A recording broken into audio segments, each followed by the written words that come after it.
حتى أهل البدع والأهواء، أهل البدع العقائدية وأهل البدع السياسية.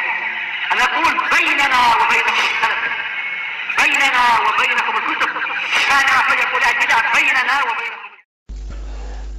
بسم الله الرحمن الرحيم.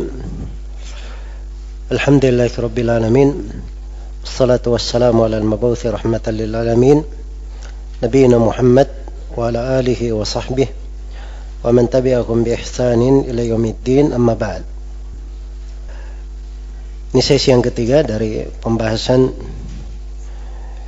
At-Tafsira wa At-Tadhkira fi Ulumil Hadith Alfiya Al-Iraqi dalam ilmu Al-Hadith.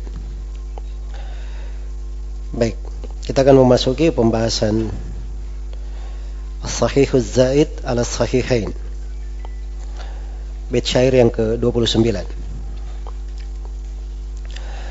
Berkata penulis rahimahullahu ta'ala, As-Sahihuz Zaid ala Sahihain. Ya, setelah beliau membahas tentang hadits-hadits riwayat Bukhari dan Muslim, beliau berbicara tentang hadits yang sahih selain daripada Al-Bukhari dan Muslim. Kata beliau, wa khudh ziyadat as-sahih ittunas sihhatuhu aw min musannafin yukhas bi jam'ihi nahwu ibn Hibban az-Zaki wa ibn Khuzaimah wal kal-Mustadraki ala tasahulin wa qala man farad bihi fadaka hasanun ma lam yurad bi illatin wal haqqu ay yuhkama bima yaliku wal busti yudanil hakima. Baik, ini 4 bait syair uraian di dalam masalah ini. Jadi setelah kita mengetahui bahwa Al-Bukhari dan Muslim tidak melingkup seluruh hadits-hadits yang sahih di dalam kitab mereka, maka mungkin muncul pertanyaan, sahih selain daripada Bukhari Muslim, bagaimana cara mengetahuinya? Maka penulis menjelaskan, khudh ziyadat as-sahih. Tambahan as-sahih itu diambil dari mana? Itu nas, kalau ada nasnya. Sihhatuhu, ada nas, dia sahih. Iya. Ini jalan yang pertama. Ada nas bahwa dia sahih. Ya, ada tansis dari seorang imam bahwa dia adalah sahih. Misalnya Abu Daud mengatakan ini sahih, atau At-Tirmidzi berkata hada hadithun sahih, atau An-Nasai berkata hada hadithun sahih, atau Ad-Darqutni, Al-Baihaqi dan selainnya dari para a'immah.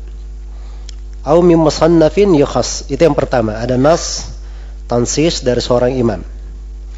Yang kedua, au min musannafin yukhas bi jam'ihi, atau ada musannaf yang dikhususkan mengumpulkan hadits-hadits sahih. Ya, ada buku-buku khusus yang ditulis tentang hadits sahih. Diberi contoh di sini, Nahwu ibn Hibban az-Zaki wa ibn Khuzaimah wa kal-Mustadraki. Ya. Diberi contoh 3 kitab. Kitab yang pertama Ibn Hibban az-Zaki. Ya, disebutkan Zaki, ya. Pujian untuk beliau rahimahullahu ta'ala.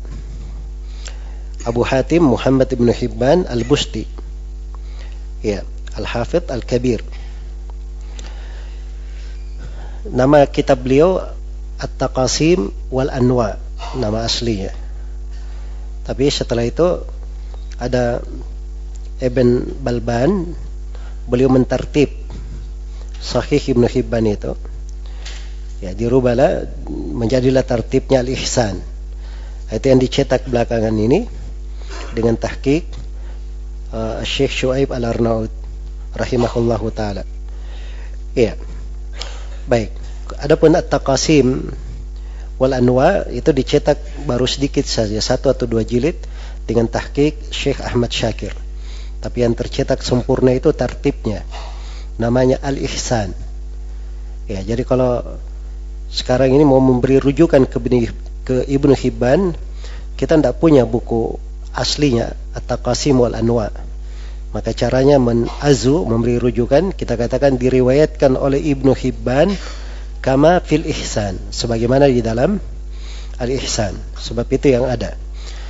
Dari kekeliruan ya kalau dikatakan diriwayatkan oleh Ibnu Hibban lalu diberi nomor di al-ihsan. Itu bukan kitab Ibnu Hibban al-ihsan, itu tartib dari kitab Ibnu Hibban. Tidak ada masalah ya, sebab itu bukunya Ibnu Hibban sebenarnya cuma ditartib. Hanya saja dari sisi penulisan ilmiah tidak seperti itu. Baik, jadi ini yang pertama, buku Ibnu Hibban. Yang kedua, bukunya Ibnu Khuzaimah rahimahullahu taala. Ibnu Khuzaimah yang digelari sebagai Imamul A'immah, Muhammad Ibnu Ishaq Ibnu Khuzaimah. Ya, nama lengkap beliau. Baik, Ibnu Khuzaimah punya kitab sahih juga yang dicetak belakangan ini, potongan dari sahihnya, tidak semua ya. Potongan dari sahihnya. Ya, karena itu ada sebagian dari sahih Ibnu Khuzaimah itu belum sampai kepada kita, hanya ada nukilan-nukilan saja dari para a'immah. Itu kalau mau dapat nukilannya, cari buku-buku takhrij. Buku-buku takhrij apakah yang, dan paling bagusnya yang memuat dengan sanad. Memuat dengan sanad. Karena kadang di sebagian buku takhrij itu ada yang memuat sanad. Seperti takhrij punya Al-Busiri, atau seperti takhrij Al-Kashaf oleh Ibnu Hajar. Itu beliau sebutkan beberapa buku dengan sanadnya, sehingga buku-buku yang sudah tidak sampai kepada kita di masa ini, kita masih ketemukan di sebagian buku, masih ada sanadnya di situ dan bisa diperiksa. Baik. Kemudian wakal mustadraki, seperti al-mustadrak. Al-mustadrak ini karya Al-Hakim An-Naisaburi. Ya, Muhammad Ibnu Abdillahi Abu Abdillah yang dikenal dengan Ibnul Bayy' Al-Hakim. Baik.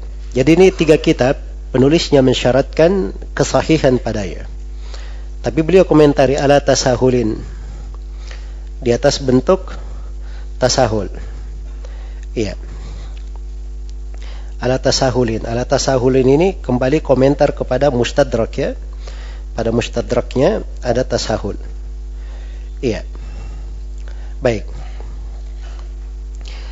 Apa hukum hadits-hadits pada 3 kitab ini? Mustadrak yang pertama Sahih Ibnu Khuzaimah, kemudian Ibnu Hibban, kemudian Al-Hakim. Begitu urutannya, tertibnya dari sisi tabaqat. Ibnu Khuzaimah, Ibnu Hibban, kemudian Al-Hakim. Iya, Ibnu Hibban meriwayatkan dari Ibnu Khuzaimah, Al-Hakim meriwayatkan dari Ibnu Hibban. Baik, sekarang Al-Hakim dikomentari oleh penulis bahwa dia mutasahil, ada tasahul. Iya. Tapi hukum umum untuk 3 untuk buku Al-Hakim, bagaimana komentar Ibnu Salah rahimahullah? Wa qala man farad, wa qala berarti siapa yang berucap ini? Ibnu Salah. Ingat kaidahnya, fahaitsu ja'al fi'lu wad-dhamiru liwahidin wa man lahu masturu qala au atlaqtu lafdz asy-syaikh ma uridu illa ibn salaha mubhima. Itu kaidahnya dalam muqaddimah, harus dipahami. Jadi kalau ada lafaz seperti ini maksudnya Ibnu Salah. Baik. Wa qala, yaitu Ibnu Salah berkata, man farada bihi fadzaka hasanun ma la yumrad. Apa yang Al-Hakim bersendirian dengannya, maka itu disebut hasan. Hadits yang hasan sepanjang tidak tertolak bi'illatin, dengan suatu illah. Kecuali kalau ada illahnya baru dilemahkan. Tapi kalau tidak, asalnya dia dihasankan. Asalnya dia dihasankan. Ini cara Ibnu Salah rahimahullahu taala di dalam mengomentari hal-hal yang seperti ini. Karena Ibnu Salah itu ada kaidah tersendiri, akan diterangkan oleh penulis. Beliau menganggap tidak mungkin di masa sekarang ada orang yang mensahihkan hadits. Ya. Jadi kalau ingin mensahihkan, sumbernya cuma 2. Apakah ada imam yang memberi nas sahih, atau di buku-buku yang membuat khusus tentang hadits sahih. Ya, cuma ada 2 saja. Nah, kalau ada yang tasahul atau ada kriteria lain, maka Ibnu Salah memberi seperti Al-Hakim ini karena dia mutasahil, dia bersendirian dihukumi hasan sepanjang tidak kelihatan illahnya. Ya, akan datang lagi beliau komentari sebagian buku yang lain dengan model yang seperti ini. Baik, dan ini termasuk hal-hal yang dikritik ya terhadap Ibnu Salah rahimahullahu taala, sebab asalnya ilmu hadits itu dipakai untuk menghukumi sebuah sanad sesuai dengan konsekuensi pada hadits tersebut. Iya. Baik. Jadi madhab Ibnu Salah di dalam hal itu yang dianggap atau yang tidak diterima oleh para ulama yang datang setelah beliau. Baik. Dan kita akan bahas lebih lanjut terkait dengan hal tersebut. Iya. Jadi kita poinkan dulu di sini ya. Jadi kesimpulannya bahwa hadits yang sahih tambahan dari Bukhari dan Muslim diambil di mana? Ada dua ya sumbernya. Yang pertama ada nas dari seorang imam. Yang kedua dia berada di buku yang memuat khusus tentang hadits sahih.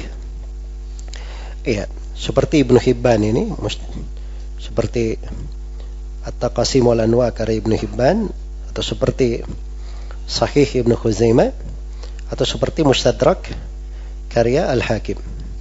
Mustadrak karya Al-Hakim. Baik. Ibnu Hibban itu dari sisi manhaj kitabnya, kalau kita baca Muqaddimah Syekh Syuaib Al-Arnaud di dalam tahqiqnya, maka beliau ketemukan bahwa Ibnu Hibban itu kalau dimutlakkan dia mutasahil dalam hukum di dalam tashih itu tidak benar. Karena kebanyakan hadits-hadits yang beliau sebutkan itu sahih dan benar ya, di atas jalan. Ya, demikian pula Ibnu Khuzaimah rahimahullahu taala. Iya. Jelas ya? Jadi kalau dikatakan bahwa mereka mutasahilun, bergampangan, ini perlu diteliti ulang. Mungkin ada bentuk tasahul pada hal-hal tertentu saja, bukan pada seluruh, bukan metode umum diucapkan pada dua imam ini. Tapi kalau Al-Hakim rahimahullah, ini memang ditegaskan di sini oleh Ibnu Salah bahwa dia itu mutasahil. Bahkan di dalam Mustadrak Al-Hakim itu ada beberapa hadits yang dikomentari sebagai hadits palsu, tapi dimasukkan oleh Al-Hakim dianggap sebagai hadits-hadits yang sahih. Jadi dalam Mustadrak Al-Hakim ada hadits-hadits itu ada di dalam riwayat Bukhari dan Muslim, tapi diulangi oleh siapa? Al-Hakim. Dianggap tidak ada, padahal ada di dalam riwayat Bukhari dan Muslim. Dan itu berlalu ya. Jadi kalau seperti itu dikatakan la makna li istidrakihi, tidak ada makna dalam istidrak Al-Hakim di dalam hal tersebut, karena haditsnya di riwayat Bukhari dan Muslim. Dan ada hadits-hadits yang lemah, dia tidak sampai kepada maudhu tapi dia lemah. Iya. Karena itu sebagian ulama berkata bahwa dari Mustadrak Al-Hakim itu mungkin hanya sepertiga saja yang dikatakan layak untuk dikatakan hadits yang hadits yang sahih. Ada yang mengatakan lebih daripada itu, ada yang mengatakan kurang daripada itu. Nah, baik. Itu tentang Al-Hakim. Jadi kalau dari sisi tertib Ibnu Khuzaimah, kemudian Ibnu Hibban, kemudian Al-Hakim. Khusus untuk Al-Hakim, kalau dia bersendirian, maka menurut Ibnu Salah haditsnya dihasankan. Tapi dengan syarat tidak ada apa? Tidak ada ilahnya. Kalau ada ilahnya kan sudah diterangkan, itu bukan hadits yang sahih. Tapi ini ditakib oleh Al-Iraqi, dikomentari oleh Al-Iraqi. Kata Al-Iraqi, wal haqqu ayyuhkama bima yaliku. Yang benarnya ini tidak disebut oleh Al-Iraqi kultu wal haqqu, tidak ada kultunya. Sebab i'tirad Al-Iraqi di sini itu kan langsung setelah ucapan Ibnu Salah. Jadi dia semakna dengan penegasan. Jadi yang benarnya kata Al-Iraqi itu hadits-hadits ini atau buku-buku ini atau hadits-hadits di luar Bukhari dan Muslim itu dihukumi sesuai dengan apa yang layak. Sesuai dengan apa yang layak. Ya, demikian seharusnya dihukumi sebagaimana mestinya. Ya, dihukumi sebagaimana mestinya. Ya. Jadi itulah fungsinya seorang belajar ilmu mustalah. Ya, dia mengerti maratibul jarh wa ta'dil. Kemudian dia mengerti dari al-ilal, dan dia mengerti dari kedetailan-kedetailan seputar rawi. ya riwayat. Ini semuanya agar supaya dia mutamakin dan memiliki ma'rifah di dalam menghukumi sebuah hadits. Iya, dalam menghukumi sebuah hadits.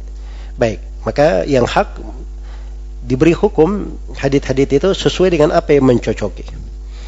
Sesuai dengan apa yang mencocoki. Setelah itu di akhir ini beliau komentari tentang Ibnu Hibban dan Al-Hakim. Kata beliau wal busti asalnya wal bustiyu asalnya dari sisi nisbat. Tetapi di situ disukun untuk mengikuti mengikuti wazan syairnya. Wal busti yudanil hakima. Al-Busti siapa Al-Busti? Ibnu Hibban Al-Busti. Ya, Abu Hatim Ibnu Hibban, Muhammad Ibnu Hibban Al-Busti. Al-Busti ini Ibnu Hibban yudanil hakima. Itu mendekati Al-Hakim. Ya, mendekati Al-Hakim. Maksudnya semisal dengan Al-Hakim dalam tasahul. Cuman Al-Hakim itu lebih mutasahil daripada siapa? Daripada Ibnu Hibban. Iya. Jelas ya? Karena Ibnu Hibban lebih mutamakin di hadits daripada Al-Hakim. Iya. Hanya saja kata para ulama ini terkait dengan Al-Hakim, masalahnya itu di kitab Mustadraknya, itu yang masalah. Di buku-buku Al-Hakim yang lain, ya, dia lebih bagus di buku-bukunya yang lain. Jelas ya? Ada yang mengatakan bahwa Al-Hakim itu menyusun kitabnya, dan itu di akhir-akhir umur beliau. Di akhir-akhir umur beliau. Ya, karena itu ada banyak dari auham, dari kekeliruan-kekeliruan di buku-buku di Mustadrak Al-Hakim rahimahullah. Tapi kalau kitab dari Ibnu Hibban, ya rahimahullahu ta'ala, itu terkait dengan masalah tasahulnya, terkait dengan masalah tasahul di dalam kitabnya At-Taqasim wal Anwa, ini perlu diteliti ulang ya. Kalau tasahul beliau dalam mentautsik rawi di dalam kitabnya Ats-Tsiqat itu betul, ada pembahasannya. Iya. Jelas ya, sebagaimana dia mutasyaddid di dalam jarah rawi di kitabnya Al-Majruhin, itu juga betul. Tetapi kalau terkait dengan buku Ibnu Hibban sendiri, ini perlu dibahas kembali. Ya, karena yang tampak bahwa banyak dari hadits-hadits yang disebutkan oleh Ibnu Hibban itu mustaqim, dia adalah hadits-hadits yang bisa diterima sebagai hadits yang sahih, wallahu ta'ala alam. Baik. Kemudian pembahasan berikutnya, berkata penulis rahimahullah al-mustakhrajat. Jadi setelah pembahasan sahih, az-zaid ala sahih, sekarang beliau masuk ke dalam mustakhrajat. Maksudnya mustakhrajat ala sahih. Kata mustakhrajat itu dia mengistikhraj hadits ya. Jadi hadits tersebut kalau dalam kitab sahih maka hukumnya di kitab sahih. Kalau di luar kitab sahih maka dia tidak masuk di pembahasan kitab sahih, kan begitu. Sebab asal istikhraj itu seorang penulis dia mendatangi atau melihat buku penulis yang lain. Lalu hadits-hadits buku yang ditulis oleh penulis yang lain ini dia riwayatkan melalui riwayat dia pribadi, bukan melalui jalur si penulis. Mustakhrajat itu ada mustakhraj terhadap sahih Bukhari, ada mustakhraj terhadap sahih Muslim, dan ada mustakhraj terhadap selainnya. Misalnya sekarang yang dicetak ya, ada mustakhraj terhadap Sunan At-Tirmidzi karya siapa namanya? Saya lupa penulisnya. At-Tusi, karya At-Tusi rahimahullah. Itu dia istikhraj buku siapa? At-Tirmidzi. Ini bukan Bukhari dan Muslim. Baik. Jadi kalau penulis di sini beliau membicarakan tentang mustakhraj ala sahih. Karena itu kata beliau wastakhraju ala sahihi ka abi awanatin wa nahwihi wajtanibi. Awanatin di tanwin ya, di kasrah dan di tanwin. Harusnya kan abi awanata. Harusnya. Tapi ini dibuat awanatin karena mengikuti apa?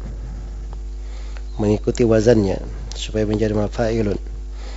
Ya, wajtanibi azwaka alfadhal mutuni lahuma id khalafat lafdhan wa ma'nan rubbama wa ma tazidu fahkuman bi sihhati fahuwa ma'al ului min faidatih wal asla ya'ni al-Baihaqi wa man azza wa laita id zada al-Humaydi mayyaza.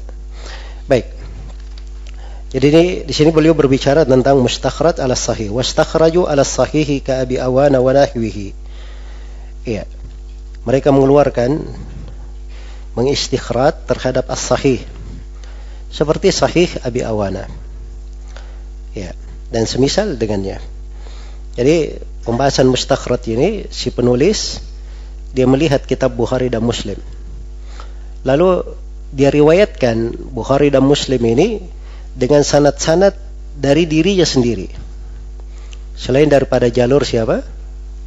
Bukhari, selain daripada jalur Muslim. Jadi dia berjumpa dengan Bukhari dan Muslim itu pada gurunya atau pada guru-gurunya ke atas. Jelas ya? Mustakhrajat itu ada macam-macam. Ada mustakhrajat terhadap Bukhari dan Muslim sekaligus. Dan ada mustakhraj terhadap Bukhari saja. Seperti mustakhraj Abu Bakar al-Ismaili, mustakhraj Abu Bakar al-Burqani, dan mustakhraj Abu Nuaim al-Asbahani.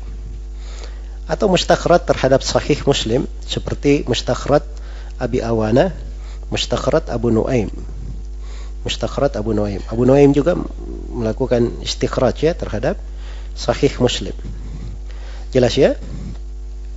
Baik, ini mustakhrajat. Ya. Jadi mustakhrajat seperti itu. Dia meriwayatkan hadits-hadits Bukhari dan Muslim dengan jalur dia sendiri. Dengan jalur dia sendiri. Ya, kalau dengan jalur dia sendiri ya sudah dipastikan ya bahwa haditsnya sahih atau tidak. Asal haditsnya sahih karena dia ada di dalam riwayat siapa? Bukhari dan Muslim. Tapi yang menjadi masalah itu kalau ada tambahan-tambahannya. Ada tambahan-tambahan di dalamnya. Itu yang menjadi permasalahan. Maka di dalam mustakhrajat ini disebutkan di sini oleh penulis beberapa masail yang perlu diperhatikan. Yang pertama, wajtanibi azwaka alfadhal mutuni lahuma. Tinggalkanlah memberi acuan lafaz matan-matan kepada Bukhari dan Muslim. Jadi kalau kita misalnya baca dari mustakhraj Abu Nuaim. Abu Nuaim meriwayatkan hadits di Sahih Muslim. Kita hafal dari lafadznya Abu Nuaim di mustakhraj. Maka jangan dikatakan ini hadits riwayat Muslim. Ya, tidak boleh lafaz matan disandarkan ke siapa? Ke Muslim, sebab kita bacanya di mana? Di mustakhraj Abi Nuaim, bukan baca di Sahih Muslim.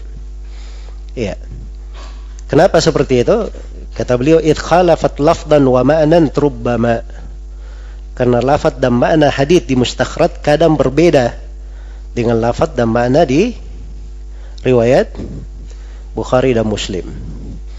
Ya, ini dari hal yang perlu ditambih, perlu diingat di dalam mustakhrajat ini. Jelas ya? Baik. Iya. Jadi ini ditambih, diperingatkan. Setelah itu penulis rahimahullah menjelaskan tentang faedah mustakhrajat. Apa manfaat dari buku-buku mustakhrajat? Disebutkan dua faedah di sini. Kata beliau, wa ma tazidu fahkuman bi sihhatih fahuwa ma'al ului min faidatih. Ya, dua faedah ya. Yang pertama ada tambahan alfaz, tambahan-tambahan ziyadat dalam alfaz atau dalam asanid, dalam sanad-sanad.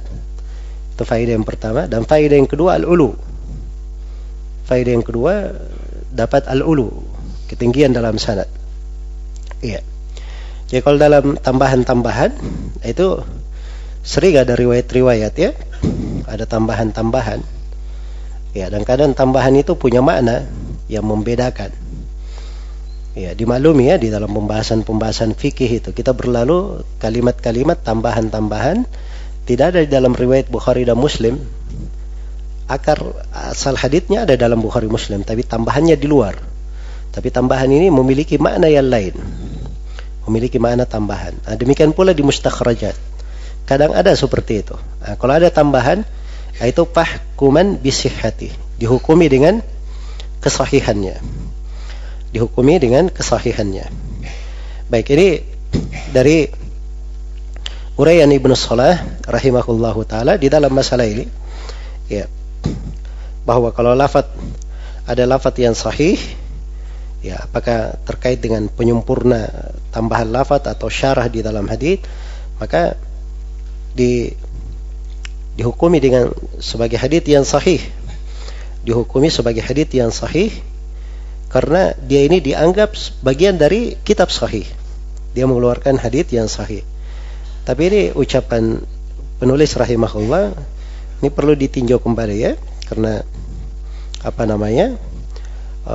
si rawi kan, si mustakhrij itu sudah mengeluarkan dengan sanadnya sendiri, Jadi kalau dia memberi sebuah tambahan, maka tambahan itu penting. Kadang ada satu tambahan, itu perlu diperiksa keabsahannya, kedudukan dari tambahan itu. Apalagi memberi pengaruh makna di dalam pembahasan fikih. Pengaruh makna dari pembahasan apa? Pembahasan fikih. Maka ini tambahan perlu diperhitungkan, dan tidak seluruh tambahan itu diterima. Tidak seluruh tambahan diterima. Itu akan datang nanti di pembahasan ziyadatul thiqah, tambahan dari rawi yang thiqah. Ya, bahwa dia tidak diterima secara mutlak, tapi yuhkam bil qara'in, dihukumi dengan qarina-qarina, dihukumi dengan indikasi-indikasi. Iya, dihukumi dengan indikasi-indikasi. Maka ada yang diterima, ada yang tidak diterima. Yang benarnya begitu. Kemudian faedah yang kedua dari faedah mustakhrajat, di buku-buku mustakhrajat itu kita mendapati faedah ulu sanad. Iya, nanti akan datang pembahasan ulu, ya. Ulu itu 4 macam, kita akan uraikan di sana. Baik. Di pembahasan ulu itu mustakhrajat umumnya seperti itu. Jadi misalnya hadits diriwayatkan oleh Imam Muslim kepada Abu Daud At-Tayalisi. Kepada Abu Daud At-Tayalisi. Baik. Abu Nuaim datang di dalam mustakhraj ala Sahih Muslim, ingin meriwayatkan hadits dari Abu Daud At-Tayalisi. Kalau Abu Nuaim meriwayatkan dari Abu Daud melalui jalur Imam Muslim, maka antara Abu Nuaim dan Abu Daud At-Tayalisi ada 4 orang. Karena Abu Nuaim sendiri ke Imam Muslim sudah 2 orang. Jadi Abu Nuaim kepada gurunya dulu, dari gurunya kepada gurunya lagi, gurunya baru ke Imam Muslim, Imam Muslim gurunya lagi, baru ke Abu Daud At-Tayalisi. Jadi sudah berapa? 4 orang. Tapi kalau Abu Nuaim pakai jalur selain Imam Muslim, maka dia bisa ke Abu Daud At-Tayalisi, perantaranya cuma 2 orang saja. Cuma 2 orang saja. Abu Nuaim punya guru namanya Ibnu Faris. Iya. Abu Nuaim rahimahullahu taala itu punya guru namanya Ibnu Faris. Ibnu Faris ini langsung meriwayatkan dari Yunus bin Habib. Yunus bin Habib inilah yang meriwayatkan Musnad Abu Daud At-Tayalisi. Jelas, ya? Berarti antara beliau dan siapa? Antara Abu Nuaim dan Abu Daud At-Tayalisi cuma berapa? 2 orang saja. Sama ketika Imam Muslim mau meriwayatkan hadits Abdul Razzaq As-San'ani. Ya. Imam Muslim itu selalu ada perantara ke Abdul Razzaq. Paling banyaknya melalui jalur Muhammad bin Rafi'. Itu masyhur, ya, di Sahih Muslim. Qala haddatsani Muhammad bin Rafi', qala haddatsani Abdul Razzaq an Ma'mar an Hammam an Abi Hurairah. Ya, itu banyak di Sahih Muslim, berulang. Kalau Abu Nuaim meriwayatkan ke Abdul Razzaq melalui jalur Imam Muslim, maka antara Abu Nuaim dan Abdul Razzaq ada 4 orang. Jelas, ya? Tapi kalau Abu Nuaim meriwayatkan dari jalur gurunya kepada Ad-Dabari perawi dari siapa? Abdul Razzaq. Dari Abdul Razzaq, maka antara Abu Nuaim dan Abdul Razzaq cuma berapa? Cuma 2 orang saja. Ini faedah apa? Faedah mustakhrajat. Jelas, ya?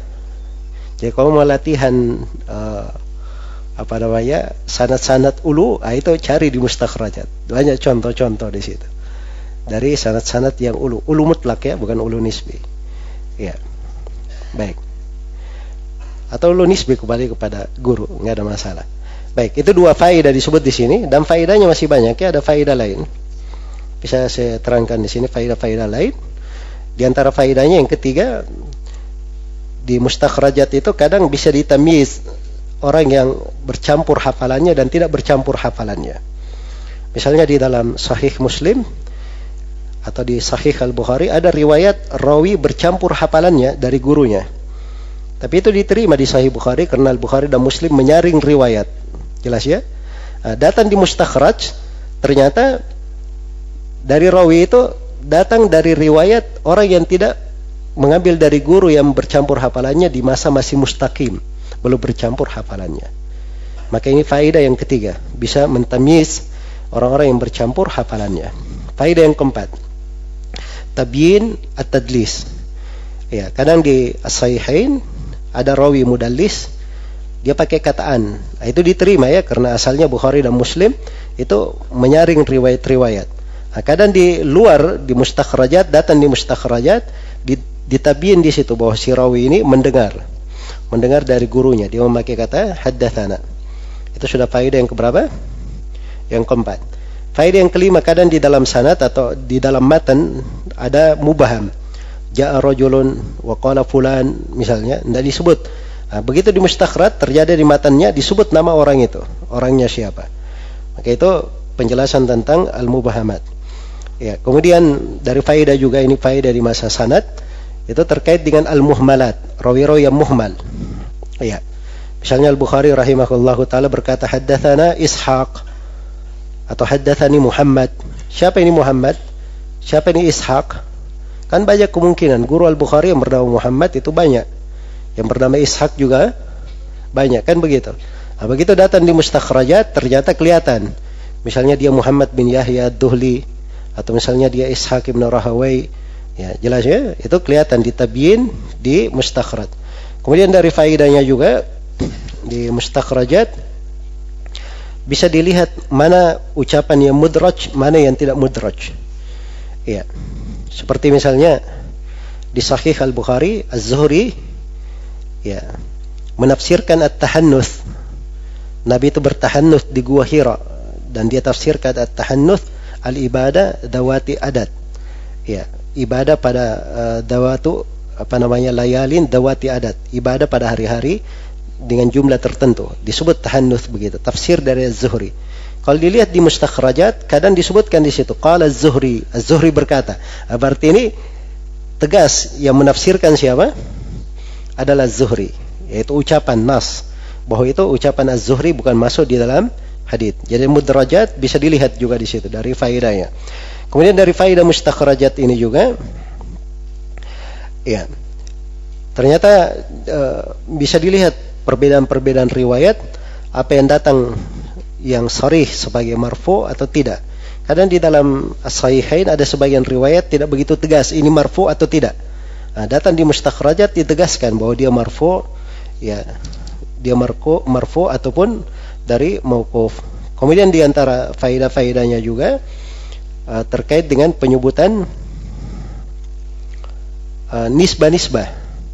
Ya, di sahihain kadang tidak disebut nisbahnya, tapi datang di mustakhrajat dijelaskan tentang nisbah-nisbahnya. Baik.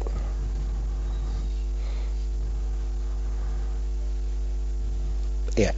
Demikian pula dari faedahnya dari sudut bahasa, kadang di sahihain ada sebagian kalimat yang mungkin agak iskal dari sudut bahasa. Datang di mustakhrajat dibahasakan dengan makna yang lebih jelas. Baik. Itu di antara faedah-faedah disebut oleh para ulama di pembahasan ini.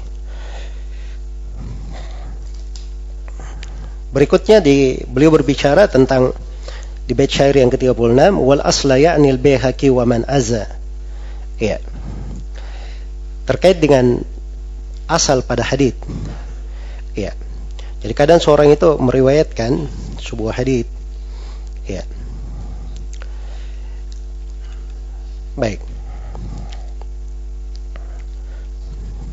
Jadi Al-Baihaqi rahimahullah dalam Sunan Al-Kubra dan juga dia punya kitab Al-Ma'rifah was Sunan dan selainnya, Al-Baghawi dalam Syarhus Sunnah. Ya. Al-Baghawi dalam Syarhus Sunnah Ya. Itu kadang meriwayatkan hadits dengan sanad-sanadnya. Di akhirnya dia sebutkan, ini hadits diriwayatkan oleh Al-Bukhari dan Muslim dari jalur begini. Ini hadits diriwayatkan oleh Muslim dari jalur begini. Jelas ya? Nah, jadi sini mereka ketika menyebutkan hadits itu dengan riwayat mereka sendiri, yaitu mereka inginkan al-asla, asal haditsnya. Ya. Asal haditsnya itu yang diinginkan oleh Al-Baihaqi wa man azza, dan siapa yang muwazzu ke sana seperti Al-Baghawi. Jelas ya? Walaita izzad al-Humaidi mayyaza. Dan beliau bercerita di sini tentang Abu Bakar al-Humaidi rahimahullah dalam kitabnya Al-Jama' Bain as-Sahihain.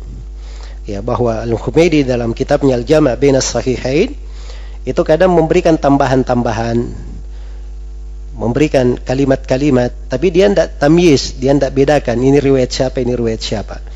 Iya. Jadi itu dari hal yang diingkari terhadap Al-Humaidi. Kenapa dia tidak membedakannya? Ya, tapi ini dikritik ya terhadap Al-Iraqi rahimahullah. Karena kritikan ini asalnya diluruskan ya oleh Ibnu Hajar rahimahullah. Karena Ibnu Hajar menerangkan bahwa Al-Humaidi di dalam kitabnya itu sudah mentamyiz, ya. Beliau membedakan tambahan-tambahan itu dan memberikan azu kepada siapa yang mengeluarkan dari tambahan tersebut. Jelas ya? Dan itu diterangkan oleh Ibnu Hajar di dalam An-Nukat ala Ibnu Salah. Jadi ucapan Al-Iraqi di sini walaita izzad al-Humaidi mayyaza, ini dari perkara yang perlu ditinjau kembali karena Ibnu Hajar juga mengkritik hal ini. Yang benarnya bahwa Al-Humaidi itu berjalan sebagaimana mestinya. Baik. Jadi selesai ya pembahasan tentang al-mustakhrajat dan apa yang terkait dengan hal tersebut. Ya. Dan ini bab ini memberikan kepada kita faedah ya, kedetailan para ulama ahli hadis dalam memberi azu riwayat-riwayat. Jadi kalau ingin menyandarkan kepada sebuah buku itu harus dipastikan buku itu apa, temanya apa. Iya. Temanya apa dan bagaimana seorang itu mengambil lafaz-lafaz. Walaupun misalnya, jadi misalnya kalau seorang hafal dari Arba'in Nawawiyah, hadits riwayat Muslim, maka disebut ini hadits riwayat Muslim sebagaimana di mana Arba'in Nawawiyah dia hafal. Tapi kalau dia sudah cocokkan Arba'in Nawawiyah dengan Sahih Muslimnya, sudah pas tidak ada perbedaan, bisa dia katakan diriwayatkan oleh siapa? Imam Muslim rahimahullahu ta'ala. Karena penulis-penulis itu walaupun dia katakan ini diriwayat Bukhari dan Muslim dan seterusnya, ya mungkin saja dia berpaku pada cetakan-cetakan yang ada padanya, belum tentu ada di naskah-naskah dari kitab yang kita pegang di dalam hal tersebut. Ini juga perlu didetailkan. Ya, perlu didetailkan. Baik. Selesai ya di pembahasan ini. Kemudian penulis rahimahullah berpindah menjelaskan tentang maratib as-sahih, tingkatan-tingkatan hadits yang sahih. Ya. Baik.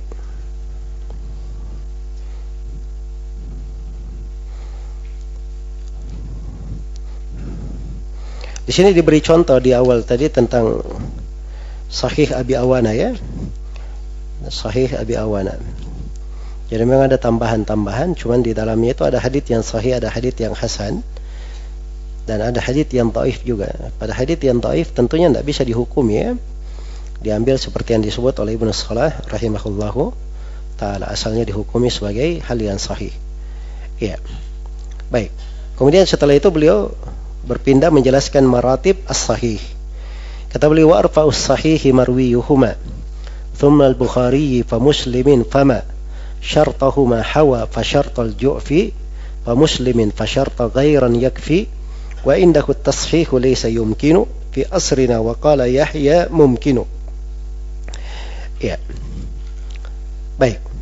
Kata beliau sahih yang paling tinggi derajatnya adalah riwayat mereka berdua. Riwayat mereka berdua apa? Siapa? Bukhari Muslim.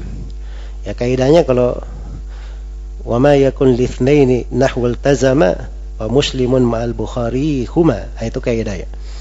Ya kalau ada dua ya huma atau iltazama asnada, itu asalnya riwayat siapa? Bukhari Muslim. Jadi yang paling sahih Derajatnya yang paling tinggi riwayat Bukhari dan Muslim. Thummal Bukhari. Kemudian Bukhari, pakai thumma ya, tertib. Thummal Bukhari. Kemudian di bawahnya marwi al-Bukhari, riwayat al-Bukhari. Pak Muslimin. Paknya ini ta'kib, datang setelahnya. Jadi tingkatan yang ketiga apa? Riwayat Muslim. Kemudian yang keempat, pama syartahu ma hawa. Pama syartahu ma hawa. Apa yang memuat syarat Bukhari Muslim. Jadi hadits sahih di atas syarat Bukhari dan Muslim, itu tingkat yang keempat.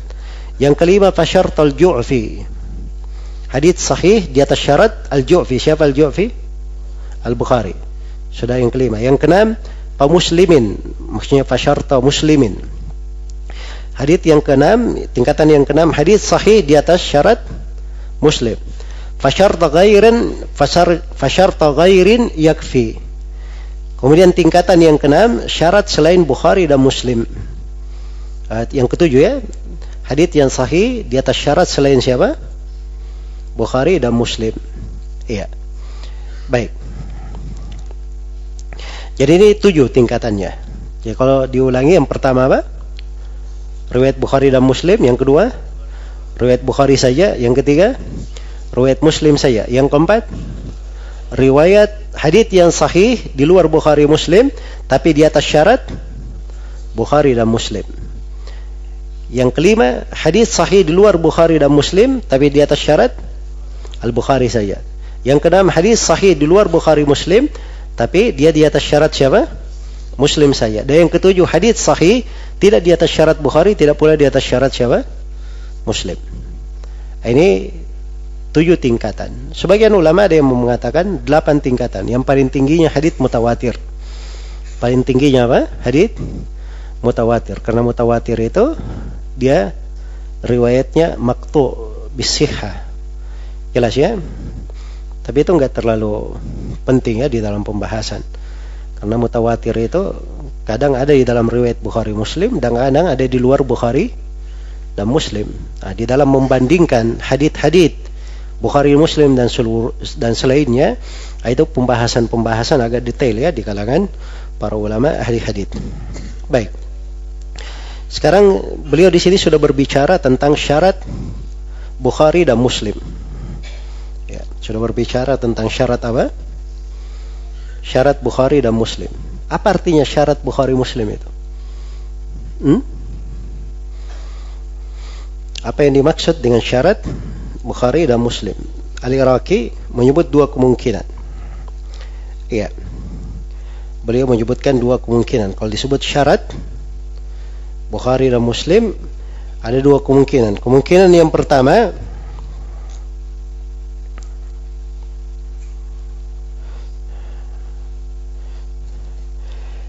ya. Kemungkinan yang pertama, syarat Bukhari Muslim itu semisal rawi-rawinya. Semisal pada apa? Rawi-rawinya, bukan rawi-rawi itu sendiri. Ya.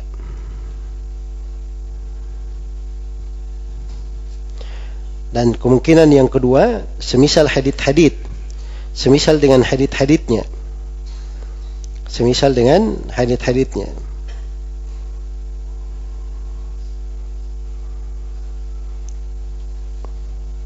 Baik.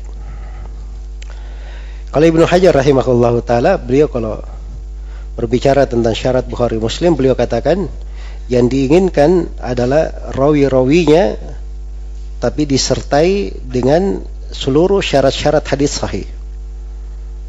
Disertai dengan seluruh syarat-syarat hadis sahih. Ya, umumnya seperti itu sebenarnya.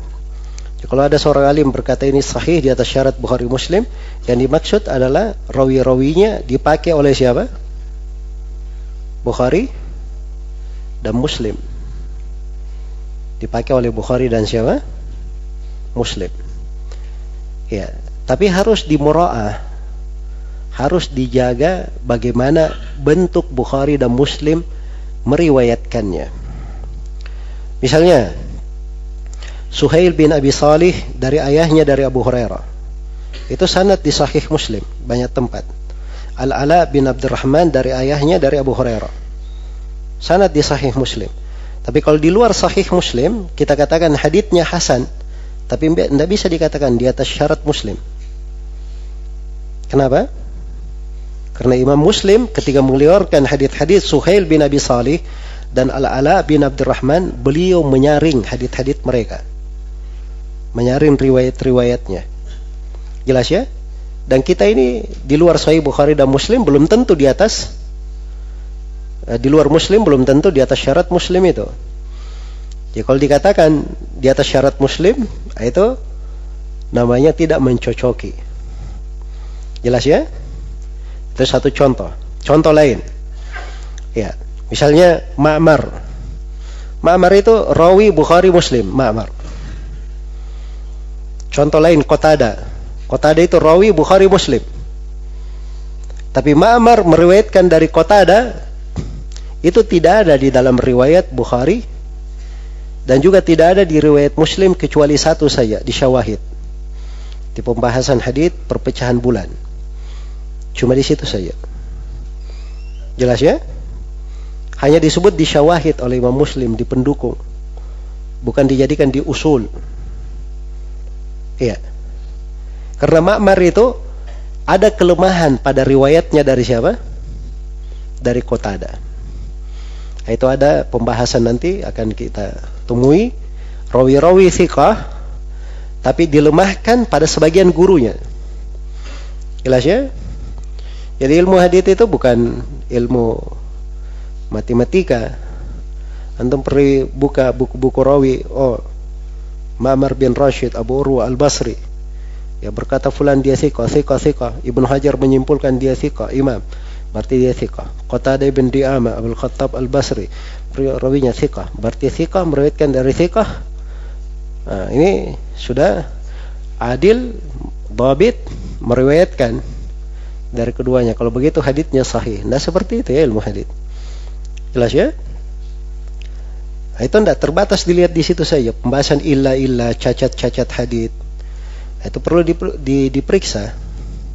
Perlu diperiksa. Jelas ya? Nah, untuk memastikan riwayat-riwayat itu sekarang mudah. Kita dilengkapi ya dengan fasilitas. Ya. Ada Tuhfatul Ashraf karya Al-Mizzi rahimahullah. Itu dia kumpulkan atraf riwayat-riwayat Kutubus Sittah.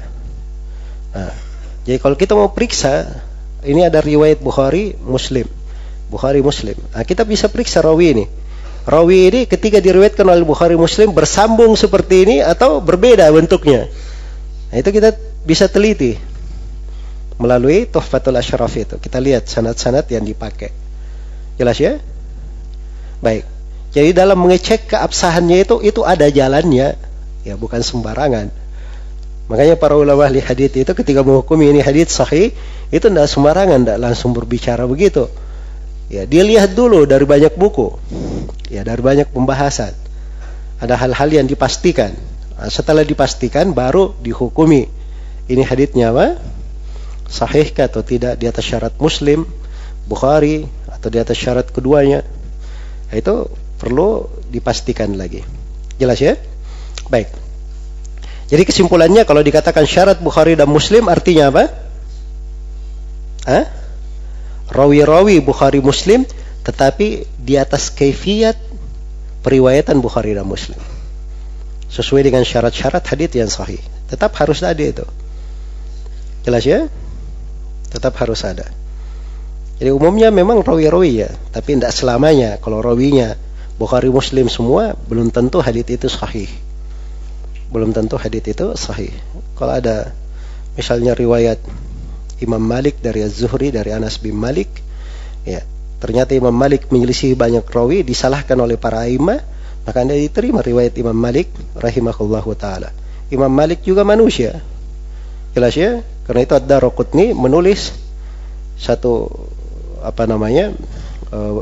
juzuk kecil riwayat-riwayat Imam Malik rahimahullah yang gharib. Ya, riwayat-riwayat Imam Malik yang apa? Yang qarib. Dan itu bisa dibandingkan dengan hal yang lainnya. Ya, baik. Karena ada sebagian a'immah juga kadang berucap sesuatu dia selisihi syaratnya. Misalnya Imam Malik berkata dia tidak meriwayatkan kecuali dari rawi yang thiqah saja.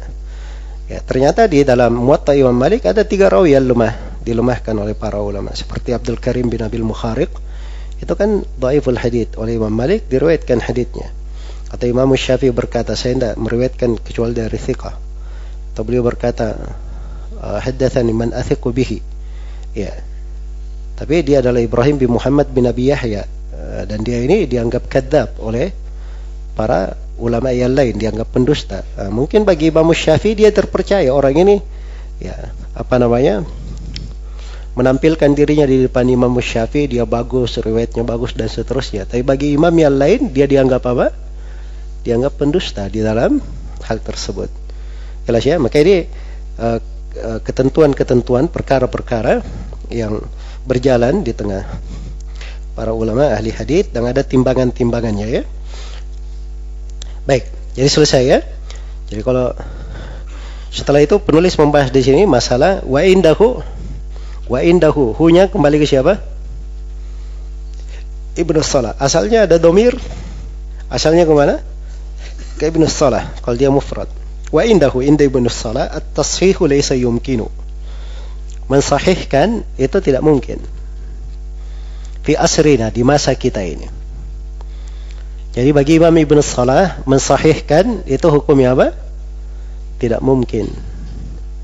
Ya, tidak mungkin bagi Ibn Salah. Ya, dan itu di beberapa tempat ya Ibn Salah tegaskan. Dan itu yang dipahami oleh banyak imam, banyak ulama yang memahami seperti itu, bahwa Ibn Salah melarang untuk mensahihkan. Dipahami oleh orang yang berdekatan dengan Ibn Salah masanya seperti Imamun Nawawi, ya. Dan dipahami oleh siapa yang datang setelah Ibnu Salah, seperti Al-Iraqi, Al-Hafidh Ibnu Hajar dan selainnya. Jelas ya? Maka ini pemahaman mereka mu'tamad ya dalam memahami ucapan Ibnu Salah. Iya. Yang heran itu kalau datang orang-orang belakangan, ya, itu repot juga ya. Datang orang-orang belakangan kemudian menganggap keliru para ulama rahimahullah dan dianggap tidak memahaminya. Ya. Seperti ini saya baca ini saya di tablet ini ada syarat tafsir wa tadhkir al-Iraqi, tahqiq siapa ini? Al-Fahal ini. Ini bahasanya enggak bagus sekali. Saya baca supaya penuntut ilmu jangan pakai bahasa yang seperti ini. Kata muallik ini, lam yudrikil musannif wa man qablahu al-Imam an-Nawawi kalama Ibn Salah. Katanya penulis yaitu Al-Iraqi dan sebelumnya Imam an-Nawawi itu tidak bisa menangkap ucapan Ibn Salah. Masya Allah, dia baru lahir seperti ini sekarang, tiba-tiba Al-Iraqi, Imam an-Nawawi tidak bisa menangkap pemahaman Ibn Salah. Ini kan lancang namanya. Pakai bahasa yang bagus, jangan pakai bahasa seperti ini. Kalau ada ra'yi mungkin saya tidak apa-apa seorang pakai. Dia berkata Ibnu Salah sebenarnya tidak melarang mentasfih, tapi dia menutup pintu, memperketat. Itu nggak ada masalah, boleh punya wijahatun nadhar, nggak apa-apa. Tapi jangan pakai bahasa yang seperti ini. Ini tidak cocok untuk apa? Mentakib para a'immah. Sebab ada idrak itu meliput dari segala sesuatu. Jadi dia tidak bisa menangkap dari segala penjuru. Ini kan keterlaluan namanya. Di dalam membahasakan apa? Ucapan-ucapan para ulama. Jelas ya? Ya saya kadang kalau baca buku-buku orang-orang belakangan ini, ta'liknya panjang-panjang apa segala macam. Ada manfaat-manfaatnya, cuman kadang ada hal-hal yang seperti ini membuat hati itu tidak enak membacanya. Ya. Takhrij apa segala macam. Karena asalnya mereka ini nggak tahu belajarnya juga kayak bagaimana bentuknya, tiba-tiba bisa menjadi muhakkik, penulis dan seterusnya. Padahal seorang itu kalau di masa dahulu, ya dia masuk ke dalam sebuah bidang, itu dipersaksikan dulu oleh para ulama. Ya, Imam Malik itu dia tidak memberi fatwa sebelum dipersaksikan oleh sekian puluh gurunya bahwa dia itu layak memberi fatwa. Ya. Layak memberi fatwa. Sampai hari ini itu masih berjalan di tengah para ulama. Jelas ya, Syekh bin Baz itu beliau melatih orang-orang tertentu untuk berfatwa. Jadi kalau ada pertanyaan tertentu, diberi kepada Syekh Fulan, jawab pertanyaan ini. Supaya dia menjawab, nanti Syekh mengoreksi jawabannya. Begitu dilatih, supaya dia terlatih untuk berfatwa, memberi jawaban. Ya sekarang ini repot. Baru dia mau belajar, baru selesai menganggap dirinya doktor, tiba-tiba mau jadi mufti alam semesta. Ya, memberi fatwa kepada manusia di segala bidang.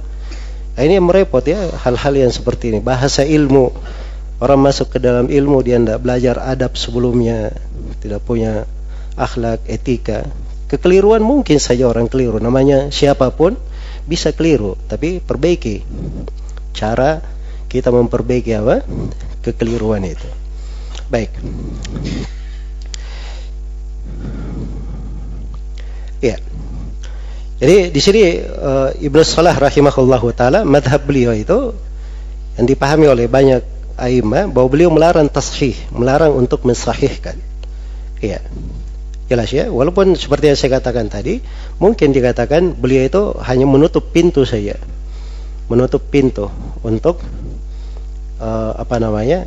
hal tersebut, tidak membuka dengan sangat luas. Karena ini memang perlu orang yang betul-betul ahli di dalam hal tersebut.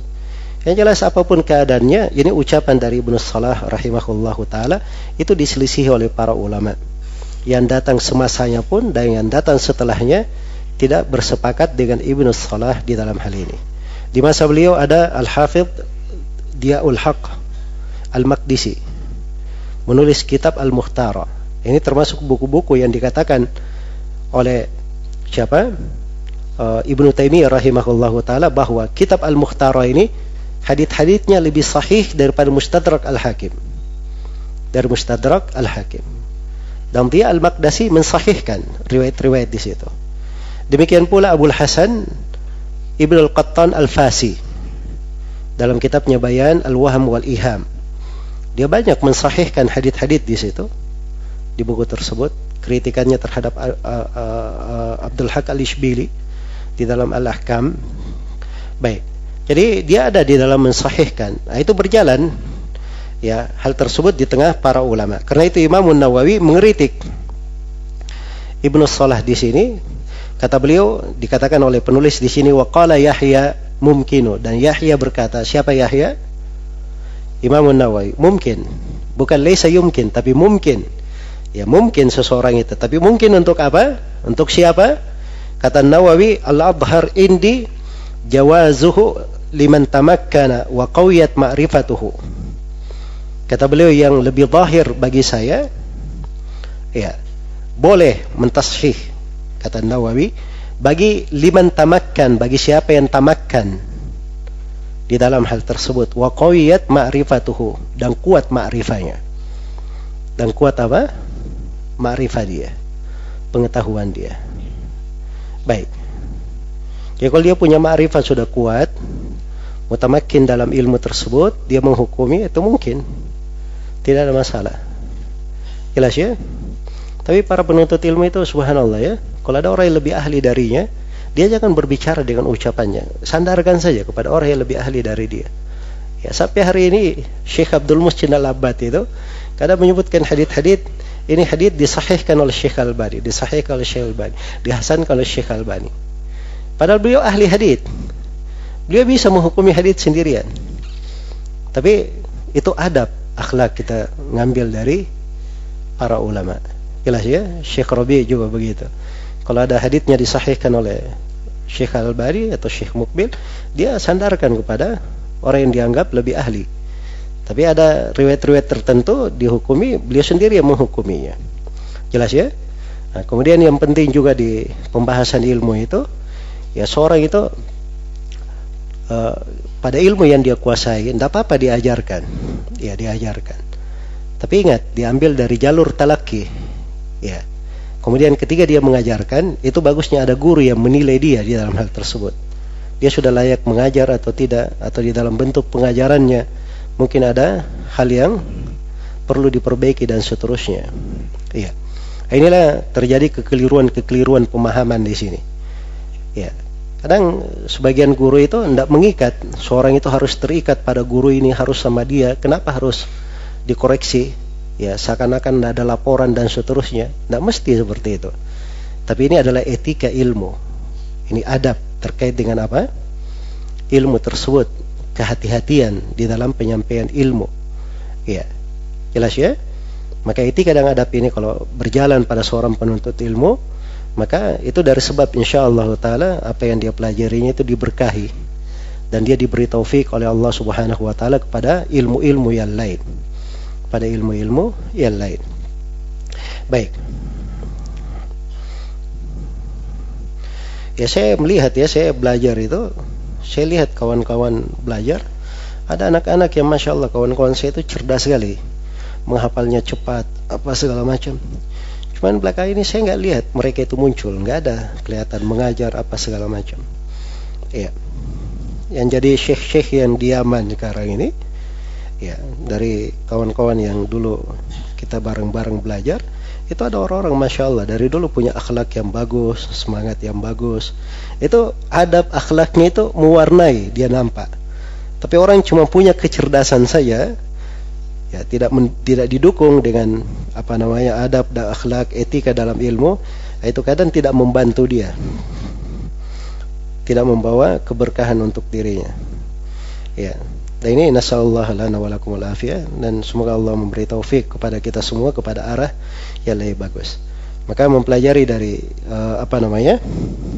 buku-buku yang seperti ini sebuah pembahasan yang penting ya, membangun ya bagaimana metode ilmiah sebenarnya itu seorang penuntut ilmu. Ya, dan saya terus terang ya di pembahasan itu, tiap kali misalnya ketemu dengan seorang alim, atau saya kemana begitu keluar negeri, ketemu dengan para ulama, itu ada hal-hal yang baru saya jumpai, atau ada hal yang harus saya perbaiki, dan seterusnya. Ya, itu memang ilmu seperti itu ternyata. Dan saya baca di biografi para ulama juga seperti itu, dan saya berjumpa dengan para ulama yang lain juga, mereka berbicara seperti itu, dan itu memang etika ilmu. Ya, etika di dalam ilmu. Baik. Semoga Allah memberi taufik kepada semuanya. Jadi kesimpulannya bahwa mentasfih itu mungkin ya di dalam hal ini. Dan sebenarnya kita bisa uraikan ya ucapan Ibnu Salah di dalam pembahasan. Ya, beliau apa kalimat-kalimatnya melarang, kemudian kalimat-kalimat beliau yang kontradiksi dengan pelarangan itu kayak bagaimana. Sebenarnya itu bisa kita baca, bisa kita lacak, tapi ini terlalu panjang ya. Saya hanya ingin memberi kesimpulan bahwa orang yang mutamakkin dan kuat pengetahuannya tentang ilmu hadits itu bisa dia memberi hukum terhadap sebuah hadits. Ya, wallahu taala alam. Dan itu yang dipandang oleh mayoritas ulama. Berikutnya penulis rahimahullah berpindah kepada hukmu as-sahihaini wa ta'liq. Hukum tentang hadits as-sahihain dan hadits mu'allaq, hadits ta'liq. Kata beliau, waqta bi sihhatil lima qad asnada kada lahu wakila dhannan walada muhakkikihim qad azahu an-Nawawi wa fi sahihi ba'du syai'in qad ruwi. Ini pembahasan berikutnya ya. Baik, pembahasan di sini dikatakan waqta bi sihhatin lima qad asnada. Pastikan sahihnya apa yang telah disandarkan oleh keduanya. Siapa ini asnada keduanya? Bukhari Muslim. Jadi pastikan apa yang disandarkan, apa yang diriwayatkan secara musnad oleh Al-Bukhari dan Muslim. Jika Al-Bukhari Muslim meriwayatkannya secara musnad bersambung sanadnya, maka itu dipastikan akan kesahihannya. Ya, bahasa lainnya memberi ifadah al-ilmu al-yaqini an-nadhari. Al-ilmu al-yaqini an-nadhari. Iya. Jelas ya? Wakila dhannan kada lahu. Ya. Demikian pula kada lahu, demikian ya menurut pendapat Ibnu Salah rahimahullah. Demikian menurut pendapat Ibnu Salah, kada lahu. Itu kembali kepada Ibnu Salah. Wakila dhannan, ada yang berkata bahwa itu memberi ifadah abdan saja, memberi faedah dhannan. Iya. Baik. Jadi ini dikatakan oleh Nawawi rahimahullah, وخالف ابن الصلاح المحققون والأكثرون فقالوا يفيد الظن ما لم يتواتر. Ya, adapun Ibnu Salah, beliau menyelisihi para muhakkikin dan kebanyakan ulama. Mereka berkata memberi ifadah adh-dhann sepanjang apa? Sepanjang tidak mutawatir. Jadi memberi ifadah adh-dhann, mereka tidak katakan ifadah adh-dhann mutlak. Tidak. Tapi memberi ifadah adh-dhann sepanjang dia tidak mutawatir. Kalau mutawatir memberi ifadah al-yaqini. Ya. Kalau dia di riwayat Bukhari dan Muslim, ini yang menjadi masalah sebab di sini muhtaf bil qara'in. Karena kitab Bukhari dan Muslim ini diterima oleh umat dengan penerimaan. Sudah berlalu para ulama ahli hadits melihat Bukhari dan Muslim, tidak ada yang mengkritiknya. Kecuali sejumlah hadits saja yang dikritik oleh imam-imam selevel dengan Bukhari dan Muslim. Jelas ya? Seperti Abu Mas'ud ad-Dimashqi, ad-Daraqutni, Abu Ali al-Jayyani, khusus untuk Sahih Muslim, Abul Fadl Ibnu Syahid, Abul Fadl Ibnu Ammar Asy-Syahid. Ya. Ini yang mengkritik riwayat Bukhari Muslim itu pun sedikit dari hadits-hadits. Jadi asalnya sekian ribu hadits itu umat membacanya, menerimanya. Maka ini kan talakkinya umat, penerimaan ini menunjukkan sesuatu yang membuat kualitas hadits riwayat Bukhari Muslim itu lebih diterima. Jelas ya? Baik. Ya. Jadi masalah seperti yang saya terangkan tadi, ya. Pembahasan terkait dengan masalah yufidul dhann, yufidul yakin, ini bukan murni pembahasan mustalah. Ya, ada hal-hal yang terkait dengan pembahasan akidah juga. Tapi seorang itu hadits kapan dia telah sahih ataupun dia hasan, ya, dugaan besar bahwa hadits ini sudah syah dari Nabi sallallahu alaihi wasallam, maka kewajibannya adalah mengamalkan konsekuensi dari hadits tersebut. Ya, dia mengamalkannya. Jelas ya? Terkait dengan ifadah dhann dan yakin pada sebagian riwayat, itu tidak berpengaruh di dalam pengamalan terhadap riwayat tersebut. Baik. Jadi ini selesai ya pembahasan ini. Kemudian beliau berpindah di sini menjelaskan tentang sebagian hadits dalam riwayat Al-Bukhari, hadits-hadits muallaq. Ya. Atau hadits-hadits yang dikritik dalam hadits riwayat Bukhari dan Muslim. Kata beliau wa fi sahih dalam as-sahih, maksudnya kitab sahih Bukhari dan Muslim. Ba'du syai'in qad ruwi mudha'afun. Ada sebagian sesuatu yang diriwayatkan dan dia dilemahkan. Ini beliau isyaratkan hadits-hadits yang dikritik itu tadi. Ada sedikit dari hadits-hadits yang dikritik. Saya sudah terangkan ya bahwa sedikit, tidak banyak. Ya. Itu ada buku-buku khusus ditulis di dalam hal tersebut. Ya, ada Tatabbu karya Daraqutni, itu bagus ya. Dan di antara buku yang bagus itu ada buku Syekh Rabi, judulnya Bainal Imamaini, antara dua imam, Muslim dan Ad-Daraqutni. Itu bagus juga di dalam menguraikan hadits-hadits Bukhari dan antara Muslim dan Ad-Daraqutni pada kritikan-kritikannya. Tapi kalau at-tatabbu itu dia terkait dengan riwayat-riwayat Bukhari dan Muslim sekaligus. Iya. Jadi ada sebagian hadits yang dikritik, di jumlahnya itu sekitar 210 hadits. Jumlahnya sekitar 210 hadits. Itu dikritik. Namanya dikritik itu artinya apa? Pasti benar kritikan atau tidak? Hah? Ya, mungkin benar, mungkin tidak, kan begitu. Karena itu hadits-hadits yang dikritik terhadap Bukhari dan Muslim, ada yang sahih kritikannya, benar diterima. Ya. Bahasa ilmiahnya tammal intiqad. Ya. Dan ada hadits-hadits yang tidak benar kritikannya, atau dikritik pada suatu sudut dan riwayat Bukhari dan Muslim lepas dari sudut itu. Lepas dari apa? Sudut tersebut. Baik. Jadi ada sebagian a'immah yang mengkritik di dalam hal tersebut. Ya, disebutkan ya seperti Ad-Daraqutni.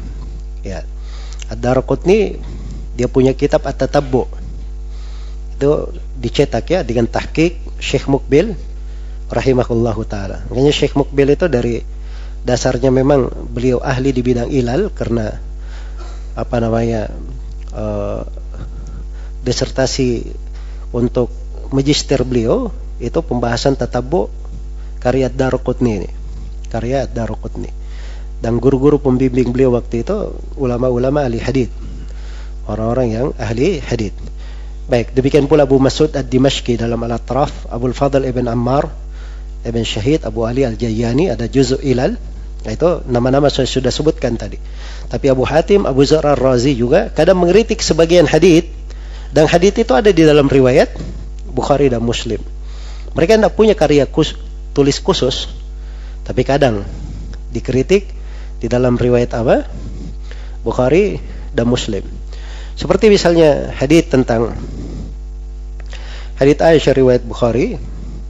Hadits Aisyah riwayat Bukhari tentang perempuan mustahadhah berwudu. Iya. Perempuan mustahadhah berwudu setiap kali mau salat. Itu ada di dalam riwayat Bukhari. Nah, tapi oleh para ulama dilemahkan. Ya, pembahasan pelemahannya itu diisyaratkan oleh Ibnu Abdul Bar, An-Nasai dalam Sunanul Kubra. Ya, demikian pula Al-Baihaqi, dan diisyaratkan oleh Imam Muslim. Kata Imam Muslim, padanya ada sebagian kalimat sengaja saya tinggalkan. Ada harf yang sengaja saya tinggalkan, diisyaratkan kelemahannya. Ini tidak ada di buku-buku itu tadi, pembahasan kelemahannya. Tapi dikritik oleh para ulama di sudut yang lain terhadap Imam Al-Bukhari.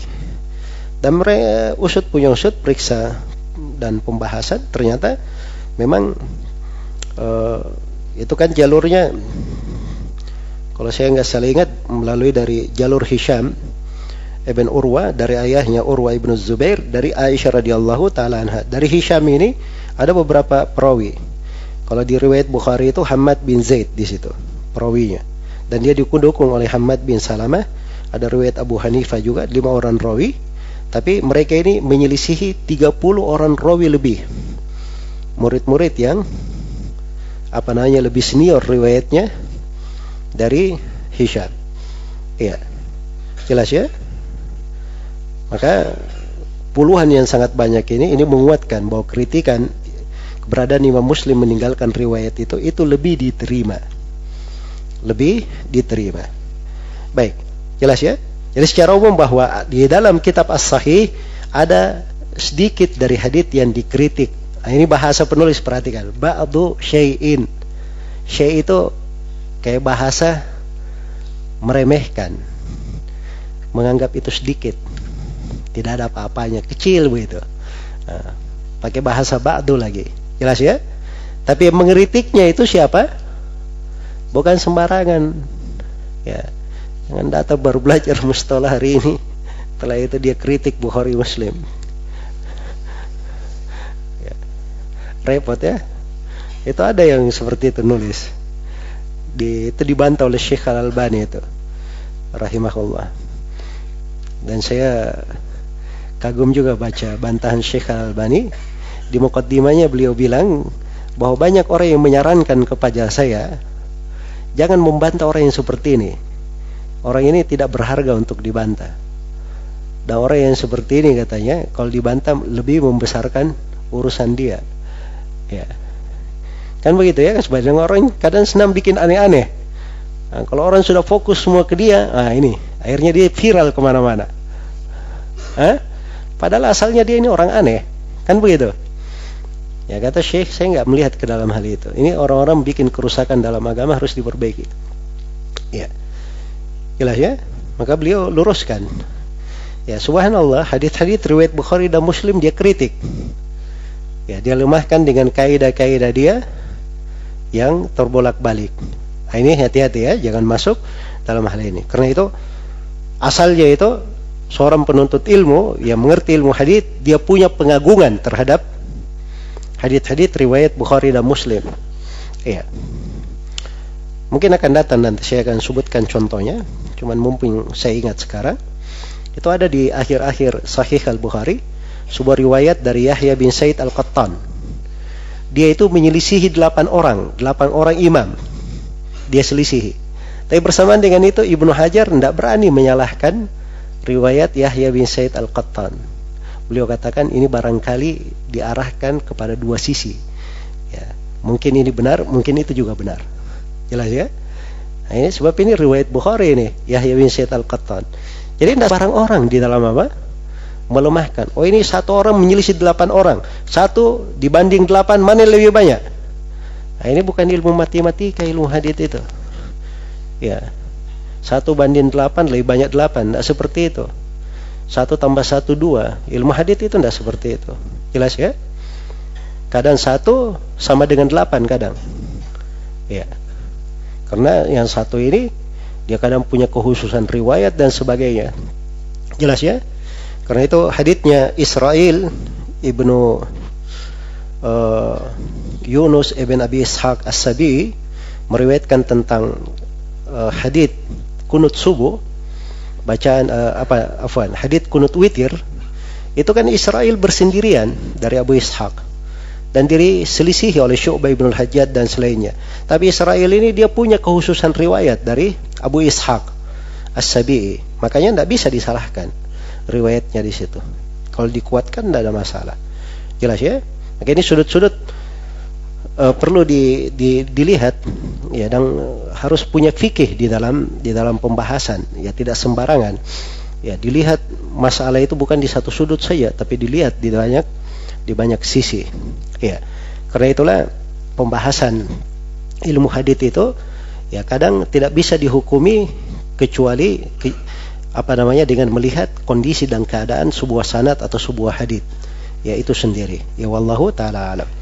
Baik. Selesai ini ya pembahasan tentang sebagian hadits yang dikritik di dalam as-sahih. Berarti ini sudah 2 pembahasan. Pembahasan yang ketiga tentang al-mu'allaqat. Kata beliau walahuma bila sanad. Dan bagi keduanya ada yang riwayat tanpa sanad. Asya tidak ada hamzanya ya di situ. Asalnya asya'u,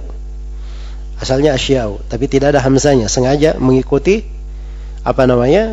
wazannya, qafiyahnya. Jadi asya fa'in itu mustaf'ilun. Kalau ditambah a di situ tidak bisa jadi mustaf'ilun, rusak nanti timbangannya. Ya. Fa'in yujzam fasahih aw warad. Ya. Baik. Mumarradan fala walakin yushiru bi sihhatil asli lahu kayudkaru. Ya. Jadi dalam as-sahih itu ada riwayat-riwayat tanpa sanad. Ada riwayat-riwayat tanpa sanad. Asya ada beberapa perkara, ada hal-hal, tempat-tempat diriwayatkan tanpa sanad. Ya. Tanpa sanad ini maksudnya inilah hadits-hadits mu'allaq namanya. Dan ini masuk kita di pembahasan al-mu'allaqat fi sahihain. Itu yang diberi judul di atas ta'liq. Jelas ya? Di sahih al-Bukhari itu lebih banyak daripada di sahih Muslim.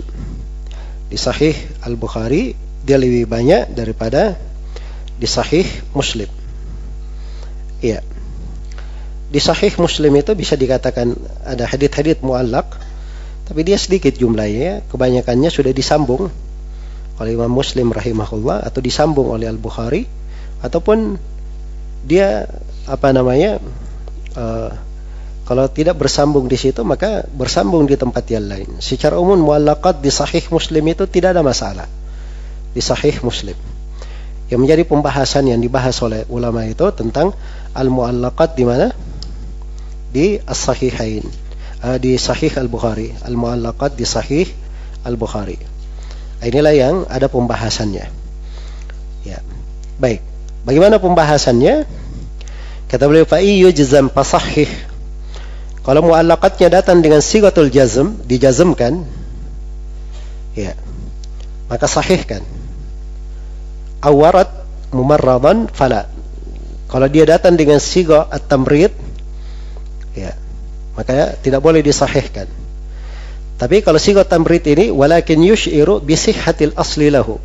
Siga tamrid itu memberikan isyar, memberikan kesan, ya, memberikan kesan bahwa haditsnya itu adalah hadits yang sahih. Ya. memberi kesan kepada kesahihan asalnya, kesannya begitu. Seperti kata yudkaru. Jadi kesimpulannya bahwa mu'allaqat itu terbagi dua. Ada yang datang dengan sigha apa? Sigha al-jazm. Al-jazm seperti qala fulan, rawa fulan. Itu sigha jazm namanya. Baik. Yang kedua ada yang namanya in warada mumarradan, datang sebagai dengan sigha tamrid. Seperti yudkaru, yurwa, yuqalu, nukila, ruwiya. Ya. Jelas ya? Itu sigha tamrid namanya. Sigha tamrid. Sigha yang menunjukkan ada sakit begitu, ada masalah. Tapi memberi isyar, asalnya itu ada kesahihan. Ada isyar begitu. Ada isyar bahwa dasarnya itu sahih. Baik. Ya.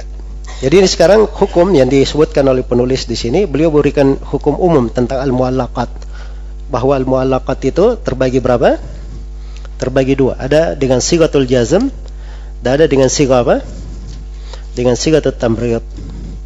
Ya, dan ini hukum umum ya yang disebutkan oleh Ibnu Salah rahimahullah dan ditalkhis di sini oleh Al-Hafidz Al-Iraqi rahimahullah. Iya. Dan Ibnu Hajar rahimahullahu taala punya pembahasan itu lebih mendetail di dalam hal ini. Karena Ibnu Hajar ini beliau punya spesialis di dalam mengkaji kitab Sahih Al-Bukhari. Bahkan khusus untuk mu'allaqat di Sahih Al-Bukhari, beliau punya kitab khusus untuk itu. Namanya Taghliqut Ta'liq. Taghliq at-Ta'liq. Ya, dan kesimpulannya saya bisa simpulkan dari uraian Ibnu Hajar bahwa al-mu'allaqat di Sahih Al-Bukhari itu terbagi dua. Ada mu'allaqat datang dalam bentuk riwayat marfu', dan ada mu'allaqat dalam riwayat apa? Riwayat mauquf. Dalam riwayat mauquf. Jadi ada yang marfu', ada yang apa? Mauquf. Ya. Kalau dia marfu' dari Nabi sallallahu alaihi wasallam itu ada dua, terbagi dua. Ada yang dengan sighatul jazm, ada yang dengan sigha at-tamrid. Ada yang dengan sigha at-tamrid. Baik. Iya.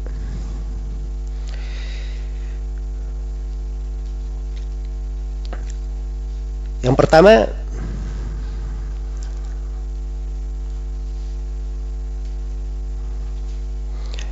dengan sighatul al-jazm ini atau yang marfu' ini, al-marfu' itu ada dua jenis.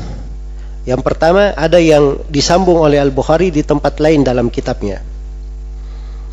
Dan ada yang tidak disambung oleh Al-Bukhari di tempat lain dalam kitabnya. Iya. Kalau disambung oleh Al-Bukhari di tempat lain dalam kitabnya, ada masalah atau tidak? Tidak ada masalah, karena sudah disambung ya. Sisa kenapa Al-Bukhari mentaklik kemudian dia sambung di tempat lain? Nah, itu kadang ada faedah-faedahnya. Mungkin Al-Bukhari ingin istimbat sebagian hukum saja di judul bab, atau beliau ingin meringkas satu masalah, makanya beliau taklik saja. Jelas ya? Tapi riwayatnya nanti dia riwayatkan secara mausul. Yang menjadi masalah itu kalau dia tidak diketemukan kecuali mu'allaq saja. Tidak diketemukan kecuali apa? Dalam kondisi mu'allaq. Ya, menurut penelitian Ibnu Hajar, yang diketemukan mu'allaq saja di Sahih Bukhari itu terbagi dua. Ada yang bisa diikutkan ke syarat Bukhari, ada yang tidak bisa diikutkan di syarat Bukhari. Iya. Dan yang tidak bisa diikutkan di syarat Bukhari itu ada yang di atas syarat Muslim, ada yang sahih di atas syarat Bukhari Muslim, ada yang hasan, ya, dan ada yang dhaif. Dhaif tetapi terputus sedikit. Jadi ini ditambih di sini ya, ini sighatul jazm ini. Sigha al-jazm dari Sahih Al-Bukhari. Siganya sigha apa? Jazm. Tapi dia dhaif. Kenapa? Karena ada keterputusan sedikit. Dan ini jarang ya, jarang. Tapi kalau di hukum umum itu secara umum benar ya. Yang sighatul jazm umumnya dia sahih. Kalau ada kelemahan itu kelemahannya sedikit di masalah apa? Masalah sedikit terputus. Nah, baik. Yang kedua, kalau dia datang dengan sighatut tamrid, marfu dengan sigha apa? Tamrid. Nah, ini menurut Ibnu Hajar terbagi dua juga.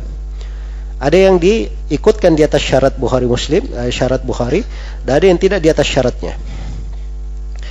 Iya. Baik. Jadi ada sigha tamrid, tapi ternyata di atas syarat Bukhari. Ya. Di atas syarat Bukhari haditsnya sahih. Kenapa Al-Bukhari membawakannya dengan sighatut tamrid? Nah, itu mungkin saja hikmahnya beliau meringkas di situ, atau ada lafaz beliau sebutkan dengan makna atau yang semisal dengan itu. Jelas ya? Ya, tidak bisa langsung dipastikan sighatul tamrid itu pasti dhaif. Ya. Pasti lemah. Ya, kalau dikatakan kebanyakannya, mungkin.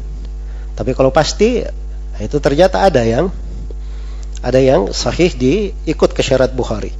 Dan ada yang tidak ikut di atas syaratnya, dan ini dibagi menjadi 5. Ada yang sahih di atas syarat Muslim. Ya. Seperti misalnya disebut di Sahih Bukhari, wa yudhkaru anin Nabi sallallahu alaihi wasallam i'tammu bi wal ya'tamma bikum man khalfakum. Disebutkan dari Nabi bahwa Nabi bersabda i'tammu bi wal ya'tamma bi man khalfakum. Ini hadits riwayat siapa ini? Muslim dari Abu Sa'id Al-Khudri. Ra'an Nabi sallallahu alaihi wasallam ta'akhkhuran fi ashabihi faqala taqaddamu wa atamma bi wa atamma bikum man khalfakum. La yazalu qaumun yata'akhkharuna hatta yu'akhkhirahumullah. Itu di Sahih Muslim. Dan itu datang dengan sigha apa?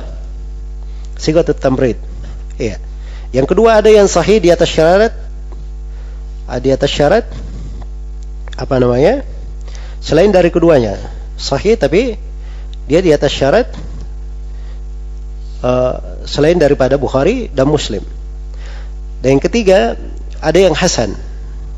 Sighatut tamrid dan dia hasan. Dan yang keempat, ada sighatut tamrid dia dhaif tapi bisa dihasankan, hasan li ghairihi. Ya, dan yang kelima, yang terakhir, ada yang dhaif dan tidak bisa dihasankan. Nah, ini banyak ya dari sighatut tamrid yang seperti ini. Nah, ini kalau ta'liqatnya itu marfu'ah. Kalau dia mauquf, kaidahnya kata Ibnu Hajar, kalau dia mauquf, apabila dia menjazm, berarti itu artinya sahih menurut Al-Bukhari. Ya, kalau dia sighatut tamrid, maka itu betul, pasti ada kelemahan. Tapi kalau Al-Bukhari memberi ta'liq kepada dua orang, disebut dari fulan dan fulan, dua orang tabi mauquf. Kalau dia punya sanad berbeda, maka satunya sahih, satunya lemah. Jelas ya? Itu kaidah Al-Bukhari di dalam Al-Mauqufat. Baik, itu rincian dari Al-Hafidz Ibnu Hajar rahimahullahu ta'ala di dalam masalah ini. Baik, selesai ya tentang pembahasan hukum Al-Mu'allaqat di dalam Al-Bukhari dan Muslim. Kemudian diterangkan di sini tentang ta'liq. Kata beliau rahimahullahu ta'ala, wa iyyakun awwalul isnadi hudith ma'sighatil jazmi fa ta'liqan urif walau ila akhirih amma alladhi li shaykhihi azabi qala fakadhi an anatin ka khabaril ma'azifi la tasgha li ibn Hazm al-mukhalifi. Baik. Kata beliau rahimahullahu ta'ala, kalau awal sanad itu dibuang disertai dengan sighatul jazm, disertai dengan sighah al-jazm, fa ta'liqan urif, maka itu namanya hadits mu'allaq. Ini yang ditakbir dengan hadits mu'allaq, dan itu ada di dalam takbirnya Ad-Darqutni, Al-Humaidi, ya, dan seterusnya. Kalau mu'allaq itu ya artinya Al-Bukhari dan Muslim menjatuhkan dari awal sanadnya ya seorang guru atau lebih. Tapi dia bawakan dengan sighatul jazm. Misalnya Al-Bukhari berkata di Kitabus Shaum, qala Yahya ibnu Katsir an Umar ibn al-Hakam bin Thauban an Abi Hurairah. Yahya ibn Katsir ini bukan guru siapa? Al-Bukhari, di atas lagi. Atau Imam Muslim berkata warawal Laitsu fadzakara haditsa aqbala min nahwi bi'ril jamal. Warawal Laitsu. Ini kan ta'liq namanya. Ini di Sahih Muslim. Baik ya, cuma Imam Muslim telah menyambung riwayat ini di tempat lain dari sahihnya. Baik. Jadi seperti itu. Iya. Jadi maka itu namanya ta'liq walau ila akhirih, walaupun yang dibuang itu sampai akhir. Jadi mu'allaq itu kadang dibuang awal sanad, di atasnya sampai akhir kadang. Iya. Langsung misalnya, waqala Nabi sallallahu alaihi wasallam, Nabi berkata begini. Ini kan muallak namanya. Tidak ada guru Al-Bukhari dan seterusnya. Sahabat pun tidak disebut. Cuma ucapan Nabi sallallahu alaihi wasallam saja. Baik. Itu definisi ta'liq. Kemudian kata beliau, ammal ladzi li syaikhihi azabi qala fakadhi an anatin ka khabaril ma'azifi. Ini pembahasan lain. Iya. Kalau Al-Bukhari mengazuk pada syekhnya, gurunya ini. Tapi Al-Bukhari tidak berkata haddatsani fulan guruku. Tapi dia berkata qala fulan, zada fulan. Fulan berkata, fulan menambah. Ya. Apakah ini hukumnya hukum hadits muallaq atau tidak? Ya. Ini beliau bedakan ya. Kata beliau fakadhi an anatin. Ini hukumnya seperti hadits mu'an'anah. Ya. Hadits mu'an'an akan datang ya tentang hadits mu'an'an. Asalnya hadits mu'an'an itu bagi Al-Bukhari kalau sudah diketahui pernah berjumpa, maka dia disebut sebagai hadits yang apa?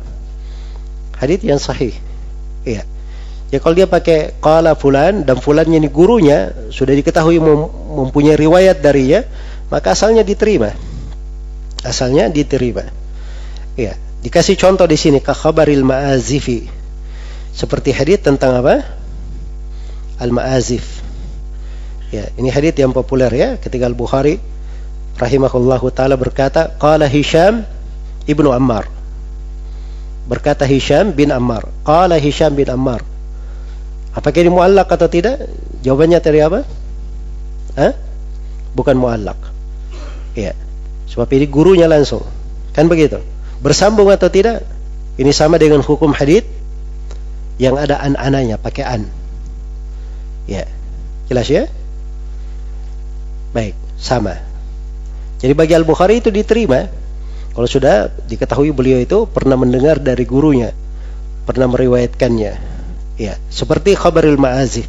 Qala Hisham bin Ammar, qala haddatsana Sadaqah ibn Khalid, qala haddatsana Abdurrahman bin Yazid bin Jabir, qala haddatsana Atiyah bin Qais, qala haddatsani Abdurrahman ibn Ghanam,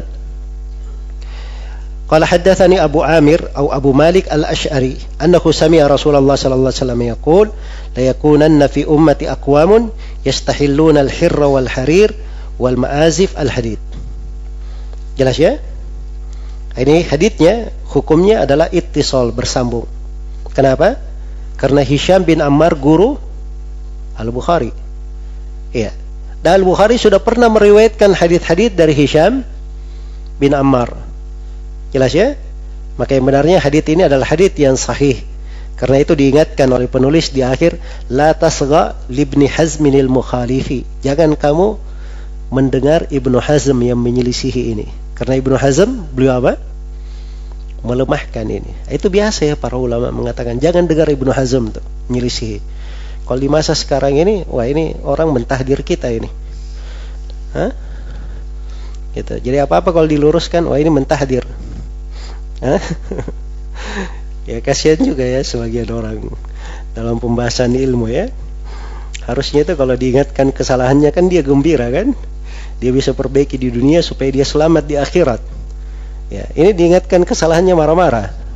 Ya, ya subhanallah. Baik, dan ini dari nusah para imam. Ya, jangan dengar Ibnu Hazm yang mukhalif. Dan benar subhanallah. Syubhat Ibnu Hazm melemahkan hadits tentang haramnya alat-alat musik itu dipegang oleh sekelompok manusia di masa ini. Sehingga datang mereka membolehkan apa? Musik. Jadi kalau sudah ditunggangi oleh syaitan tambah lagi. Iya. Jelas ya? Sudah ditunggangi oleh syaitan tambah lagi. Ya, misalnya dia punya kebiasaan senam musik, senam bermusik. Wah ini hadits kita lemahkan saja dah. Supaya ada alasan untuk itu. Jelas ya? Karena itu naudzubillah ya, di belakang ini ditulis ada buku-buku yang syubhat-syubhat mereka membolehkan musik itu. Seperti Al-Qardawi, ada buku Abdullah bin Judai. Ini menyimpang ini Abdullah bin Judai belakangan. Dia di pembahasan ilmu hadits dulu bagus ya. Tapi belakangan ini naudzubillah banyak hal-hal yang menyimpang. Termasuk di sebagian buku-buku dia ringkasan, dia beri contoh-contoh enggak bagus itu. Seperti di ringkasannya tentang usul fikih, itu diberi contoh-contoh nggak bagus, menyelisihi jalan para ulama. Baik, jadi hal-hal yang seperti ini tidak benar ya. Ketika masuk, kenapa dia bisa berubah seperti itu? Abdullah bin Juda ini tinggal di Inggris, dia tidak di Kuwait tinggalnya lagi, tinggalnya di Inggris, di negeri orang-orang kafir. Nah, mulailah muncul di sana pemahaman-pemahaman yang apa? Pemahaman-pemahaman yang menyimpang. Ya, nasallallahu alaihi. Baik. Terakhir di sini diterangkan naqlul hadits minal kutubil mu'tamada. Menukil hadits dari buku-buku yang apa? Buku-buku yang terpercaya. Sekarang bagaimana cara menukil itu? Etika di dalam menukil. Ya. Baik. Kata beliau, wa akhdhu matnin min kitabil li amal aw ihtijajin haitsu saga qad ja'al ardan lahu ala usulin yushtarat wa qala Yahya an-Nawawi aslin faqat qultu wal ibni khairin imtina'u jazmin siwa marwihi ijma'u. Kata beliau, dan mengambil matan dari sebuah kitab untuk diamalkan, aw ihtijajin untuk dipakai berhujjah, ya saga, ya haitsu saga, pada hal yang dibolehkan beramal dan berhujjah untuk hal tersebut. Ya. Qad ja'ala, maksudnya ja'ala di sini siapa? Ibnu Shalah, ada dhamirnya di situ ya, berarti kaidahnya kembali kepada awalnya. Ya, fa haitsu ja'al fi'lu wa dhamiru li wahidin wa man lahu masturu, ya, au qala au qala au atlaq lafz syekh ma uridu illa ibn Shalah mubhama. Jadi ini Ibnu Shalah yang berucap. Ya, au qad ja'al, maksudnya Ibnu Shalah qad ja'ala ardan lahu ala usulin yushtarat. Jadi Ibnu Shalah menjadikan ada syaratnya. Syaratnya bahwa kitab ini harus dimuqabalah di atas usul, di atas sumber-sumber yang terpercaya dengan beraneka ragam. Itu pendapat Ibnu Shalah. Kalau Imam Nawawi, wa qala Yahya an-Nawawi aslin faqat. Kalau Imam Nawawi cukup dengan satu asal yang mu'tamad. Cukup dengan satu asal yang apa? Yang mu'tamad. Iya. Baik. Qultu di sini tambahan dari siapa? Tambahan dari Al-Iraqi rahimahullahu taala. Baik, ini tambahan Al-Iraqi ini terkait dengan pembahasan lainnya. Ya. Jadi sekarang di sini perlu kita pahami ya, bahwa siapa yang menukil sebuah matan dari sebuah kitab untuk diamalkan atau dia pakai berhujjah, maka kalau dia ingin menukil dari kitab itu, disyaratkan dia di atas usul yushtarat. Ya. Diambil dulu usulnya. Ini masalah kita sekarang ini. Ya. Dan subhanallah menjadi bala umum di universitas, di kampus-kampus, di mana ya dikasih program-program. Ada program-program perpustakaan, maktabah syamil apa segala macam. Bagus, program itu memudahkan, mendekatkan.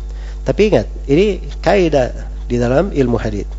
Jadi kalau dia ingin menukil, memindahkan, dia harus muqabalah dulu dengan usul. Jangan dia ini ngambil dari situ. Itu bukan usul maktabah syamilah itu. Kecuali kalau ada PDF-nya, itu namanya cetakan, tidak apa-apa. Dia pakai PDF, itu mu'tamad. Jelas ya? Dia cocokkan dengan PDF beberapa buku, itu kan sumber asli. Di PDF itu tidak berubah. Tapi kalau yang dicetak, pakai ketik, atau dia di-scan dari PDF, kemudian dirubah menjadi tulisan biasa, nah, pada saat proses perubahan itu kadang ada apa? Ada hal yang terganti atau berubah. Nah, itu harus dicocokkan di atas usul. Ya, kalau Ibnu Shalah syaratnya besar. Usul bukan satu saja, 1, 2, usul kan jamak, banyak. Ya, kalau misalnya dia ingin nukil dari Sahih Muslim, dia harus punya 3 nuskha. Dia cocokkan. Nah, baru dia bisa nukil. Jelas ya? Baru dia bisa nukil. Tapi ini terlalu berat ya, disebut oleh Ibnu Shalah, walaupun itu yang paling baik. Dan zahirnya juga menurut Al-Iraqi, Ibnu Shalah tidak terlalu mensyaratkan itu zahirnya, karena datang di dalam pembahasan tentang kebanyakan nuskha At-Tirmidzi, ya ucapan At-Tirmidzi itu kadang dia berkata hasanun sahih, ternyata di cetakan lain dia mengatakan hasan saya atau sahih saya. Ya. Karena itu kata Ibnu Salah payam bagi antasahih aslaka bijama'ati usulin, maka sepatutnya lah kamu benarkan asal kamu, kitab yang kamu pegang dengan usul banyak orang. Nah, itu hanya dia pakai sepatutnya. Jelas ya? Kalau Nawawi dia cukup aslin saja. Satu, tapi ini muhakkak, satu asal ini sudah terpercaya, teruji, itu enggak ada masalah. Itu bagi siapa? Imam An-Nawawi rahimahullahu taala. Baik, ini kita banyak kealfaan di sini ya, karena keterbatasan dan seterusnya. Ya, kalau para ulama terdahulu itu luar biasa ya. Iya. Luar biasa. Coba antum dengarkan sebuah ceramah oleh Syekh Abdul Aziz bin Sadahan. Beliau bercerita tentang kisah hidup Syekh bin Baz rahimahullah. Kisah hidup siapa? Syekh bin Baz rahimahullah. Jadi beliau ditugasi oleh Syekh bin Baz memeriksa sebuah hadits. Kata Syekh bin Baz, ini kayaknya hadits ada yang keliru ini. Coba kamu lihat di manuskripnya. Maka Syekh Sadahan pergi tempat manuskrip, lihat. Sama seperti yang dicetakkan. Sama Syekh. Enggak, coba kamu cari lagi. Cari sampai berapa kali gitu. Akhirnya diketemukan seperti yang dikatakan oleh siapa? Syekh bin Baz rahimahullah. Jadi itu dasar mereka mencocokkan usul itu tertanam di tengah para ulama. Cuman sekarang ini seperti yang saya katakan, perkembangan teknologi dan seterusnya itu membuat kita menjadi malas. Jelas ya? Menjadi malas. Memang betul fasilitas itu kurang, tidak semua orang punya perpustakaan. Dia mau memeriksa pun dia datang ke tempat yang paling bagus perpustakaannya di Indonesia, tidak lengkap juga. Jelas ya? Masa dia mau pergi melakukan perjalanan ya, apa namanya, ke tempat-tempat yang ada perpustakaan lengkap ya. Walaupun itu terjadi ya, di masa dahulu orang satu hadits melakukan rihlah, 1 bulan perjalanan pergi, 1 bulan perjalanan pulang ya. Kalau kita ini sebenarnya naik pesawat saja kan, cuma masalahnya ya biayanya mahal kan begitu. Pergi umroh aja 1 bulan, duduk di Masjid Nabawi sana ya. Itu pun perpustakaan di Masjid Nabawi ada manuskrip untuk manuskrip tidak semua orang bisa masuk di situ, dan ada manuskrip itu tidak berkumpul di satu tempat saja. Jelas ya? Jadi maksud saya bahwa tipe seperti ini itu ada di kalangan para ulama ahli hadits, tapi di masa belakangan menjadi turun ya, di dalam pensyaratannya, di dalam orang mengamalkannya dan seterusnya. Padahal di masa dahulu mereka ini serius, ada keseriusan membenarkan dari usul ya. Baik, kata Liraqi, qultu wal ibni khairin imtina'u jazmin siwa marwihi ijma'u ya. Baik, kata beliau Al-Hafidh Ibnu Khair, yaitu Abu Bakar, nama lengkapnya Abu Bakar Muhammad bin Khair ibn Umar Al-Umawi Al-Ishbili ya. Ibn Khair ini beliau berkata ya, jadi ucapannya begini, qad ittafaqal ulama rahimahumullah, telah bersepakat para ulama rahimahumullah ala annahu la yasihhu li muslimin ay yaqula qala Rasulullah sallallahu alaihi wasallam kada hatta yakuna indahu dhalikal qawlu marwiyan walau ala aqalli wujuhir riwayat liqawli Rasul sallallahu alaihi wasallam man kadaba alayya muta'ammidan falyatabawwa maq'adahu minan nar. Jadi kata Ibnu Khair ya, tidak syah bagi seorang muslim berkata Rasulullah bersabda begini, sampai ucapan Nabi ini dia punya riwayatnya bersambung kepada Nabi, walaupun dalam bentuk riwayat yang paling sedikit. Wujuhur tahammur riwayat kan ada 8, yang paling sedikit pun dia punya nggak apa-apa. Kenapa? Karena Nabi SAW bersabda, man kadzaba alayya muta'ammidan falyatabawwa maq'adahu minan nar. Ya, jadi kalau menurut madhab Ibnu Khair ini kita tidak boleh ya meriwayatkan kalau tidak punya sanad bersambung kemana? Kepada Nabi Sallallahu Alaihi Wasallam. Baik.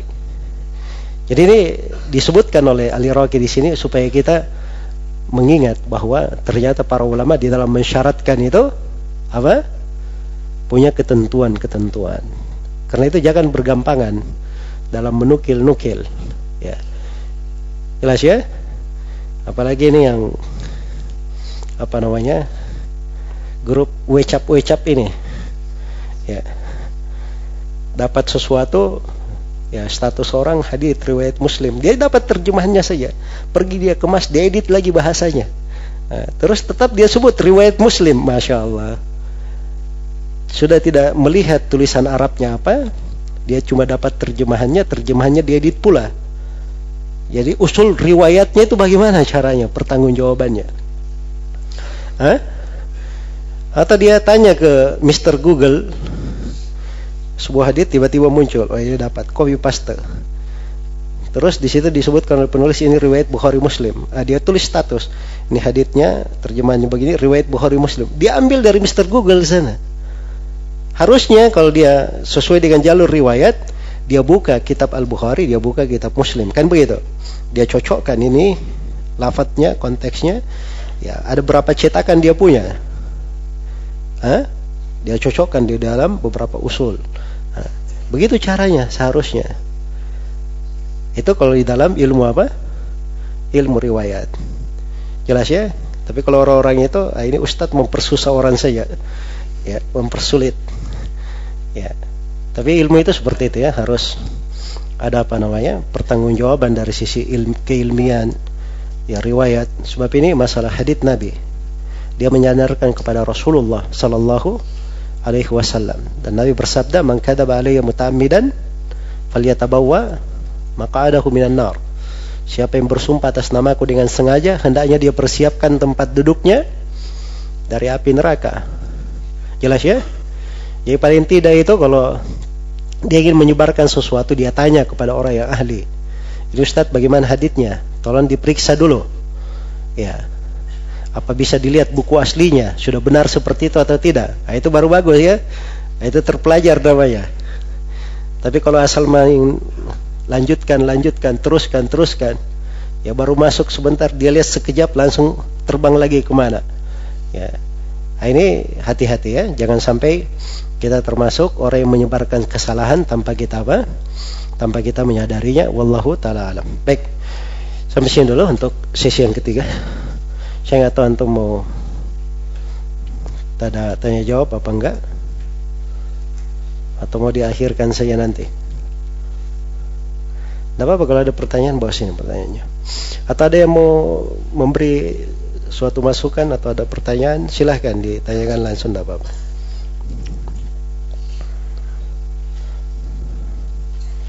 Hadits dhaif dapatkah dijadikan sebagai inspiratif di tengah jemaah atau dijadikan pedoman dalam berdakwah? Akan datang ya pembahasan hadits dhaif, kita akan kaji. Ini kita baru di pembahasan hadits sahih. Ya, hadits dhaif itu kalau dia lemah, itu asalnya tidak boleh disandarkan kepada Nabi ya.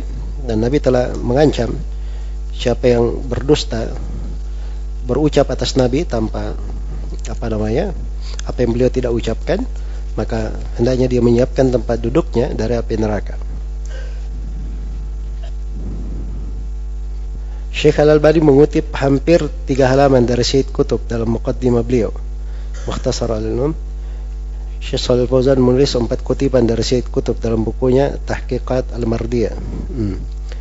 Hal ini dijadikan alasan bolehnya mengambil ilmu dari Syed Qutb, karena memakai kaidah ambillah baiknya dan buang buruknya. Ya, Masya Allah. Dan dengan beralasan berpendapat kedua syekh tersebut dijadikan Syed Qutb rujukan dalam buku beliau. Itu orang yang berucap seperti ini pada dasarnya tidak paham, ya, tidak paham sudut penukilan itu apa. Baik. Jadi kadang seorang syekh itu berbicara di halayak tertentu, diambil dari sebagian orang yang pemikirannya keliru, kalimat yang benar dari orang ini disimpan di situ, karena halayak tertentu ini menerima kalimat itu dari dia, bisa merubah mereka. Tapi bukan artinya si syekh tersebut merekomendasi orang tersebut, karena ahli sunnah itu ya apabila ada orang yang telah pasti kesalahannya, namanya ahli sunnah, mereka mengingkari kesalahan. Dan kalau sudah pasti kesesatannya, mereka pasti mengingkari kesesatannya. Jelas ya? Itu sudut yang pertama. Sudut yang kedua, kadang sebagian orang itu di awal perkaranya tidak begitu kelihatan. Tidak begitu kelihatan. Ya. Tapi lama kelamaan sudah kelihatan hakikatnya. Ya, dan itu mungkin saja terjadi pada Syekh Al-Albani dan Syekh Shalih Fauzan yang disebutkan, apalagi itu buku-buku sudah lama ya. Tahqiqat Al-Mardiyah itu risalah magister Syekh Shalih Fauzan. Iya. Jelas ya? Baik. Kadang beliau menukil juga, ada di risalah Tambihat tentang mukminah, ada sebagian nukilan di situ. Tapi Syekh Shalih Fauzan sendiri itu berbicara tentang kekeliruan-kekeliruan Syed Qutb di banyak tempat. Ya, di banyak tempat. Beliau tidak memakai di situ ambil baiknya, buan buruknya. Iya. Jelas ya? Jadi mungkin saja itu di masa dahulu, tapi setelah itu sudah sudah berubah dan tampak jelas tentang kekeliruan-kekeliruannya. Apalagi setelah muncul ulama-ulama yang mengeluarkan kekeliruan-kekeliruan pemahaman Syed Qutb yang sangat banyak. Iya. Baik. Sudut yang ketiga. Dari kaidah ahlul bidah dalam berdalil, mereka mengambil yang mutasyabih dan meninggalkan yang muhkam. Mengambil yang mutasyabih dan meninggalkan yang muhkam. Hal-hal yang seperti ini dari para ulama itu kan sifatnya mutasyabih. Yang muhkam itu siapa yang jelas kekeliruannya, maka itu harus dibantahkan kekeliruannya. Kalau dia sudah pasti tersesat, menyimpan dari jalan ahli sunnah wal jamaah, dia menjadi ahlul bidah, maka dihukumi sebagai ahlul bidah. Itu muhkam. Karena itu sepakat para ulama di dalam menghajar dan memboikot siapa? Ahlul bidah. Iya. Jelas ya? Maka hal-hal yang seperti ini tidak bisa dia pakai dari hal-hal yang mutasyabih untuk membela dirinya. Kebetulan dirinya ini dia gemarnya menukil di sana sini, ya. Dia tidak belajar benar, dia ingin baca semuanya, semuanya. Allah saja dia tidak tahu di mana, dia masih berkata Allah itu bisa di mana-mana. Bagaimana dia bisa bicara tentang masalah-masalah kaidah-kaidah besar seperti itu? Jelas ya? Makanya belajar baik-baik. Itu intinya. Belajar yang benar, ambil dari usulul ilm, baca dari buku-buku para ulama salaf. Baca bagaimana Al-Bukhari menyikapi ahlul bidah, Imam Ahmad menyikapi orang-orang yang menyimpang kekeliruannya.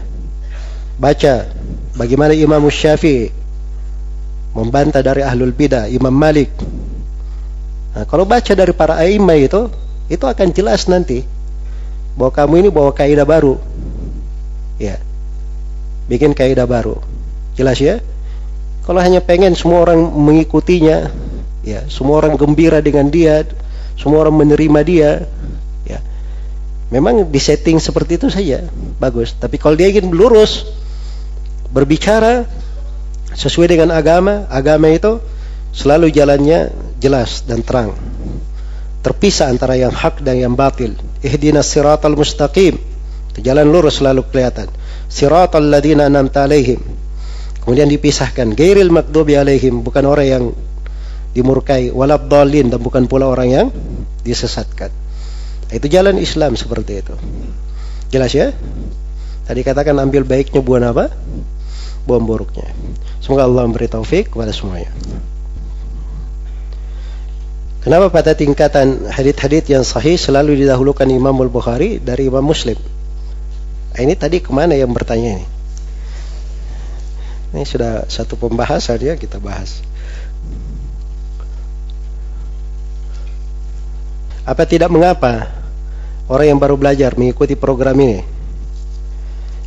Ya kalau dia tidak pernah belajar sama sekali ilmu hadits, ini tingkatan menengah ya, ke atas.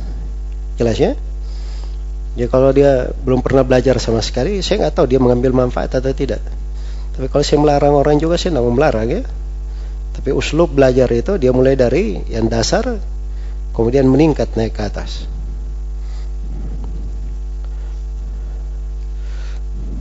Bagaimana kesahihan hadis dalam kitab Fadail A'mal? Fadail A'mal yang mana ini? Ya, kitab Fadail A'mal itu banyak ya, yang ditulis dengan Fadail A'mal.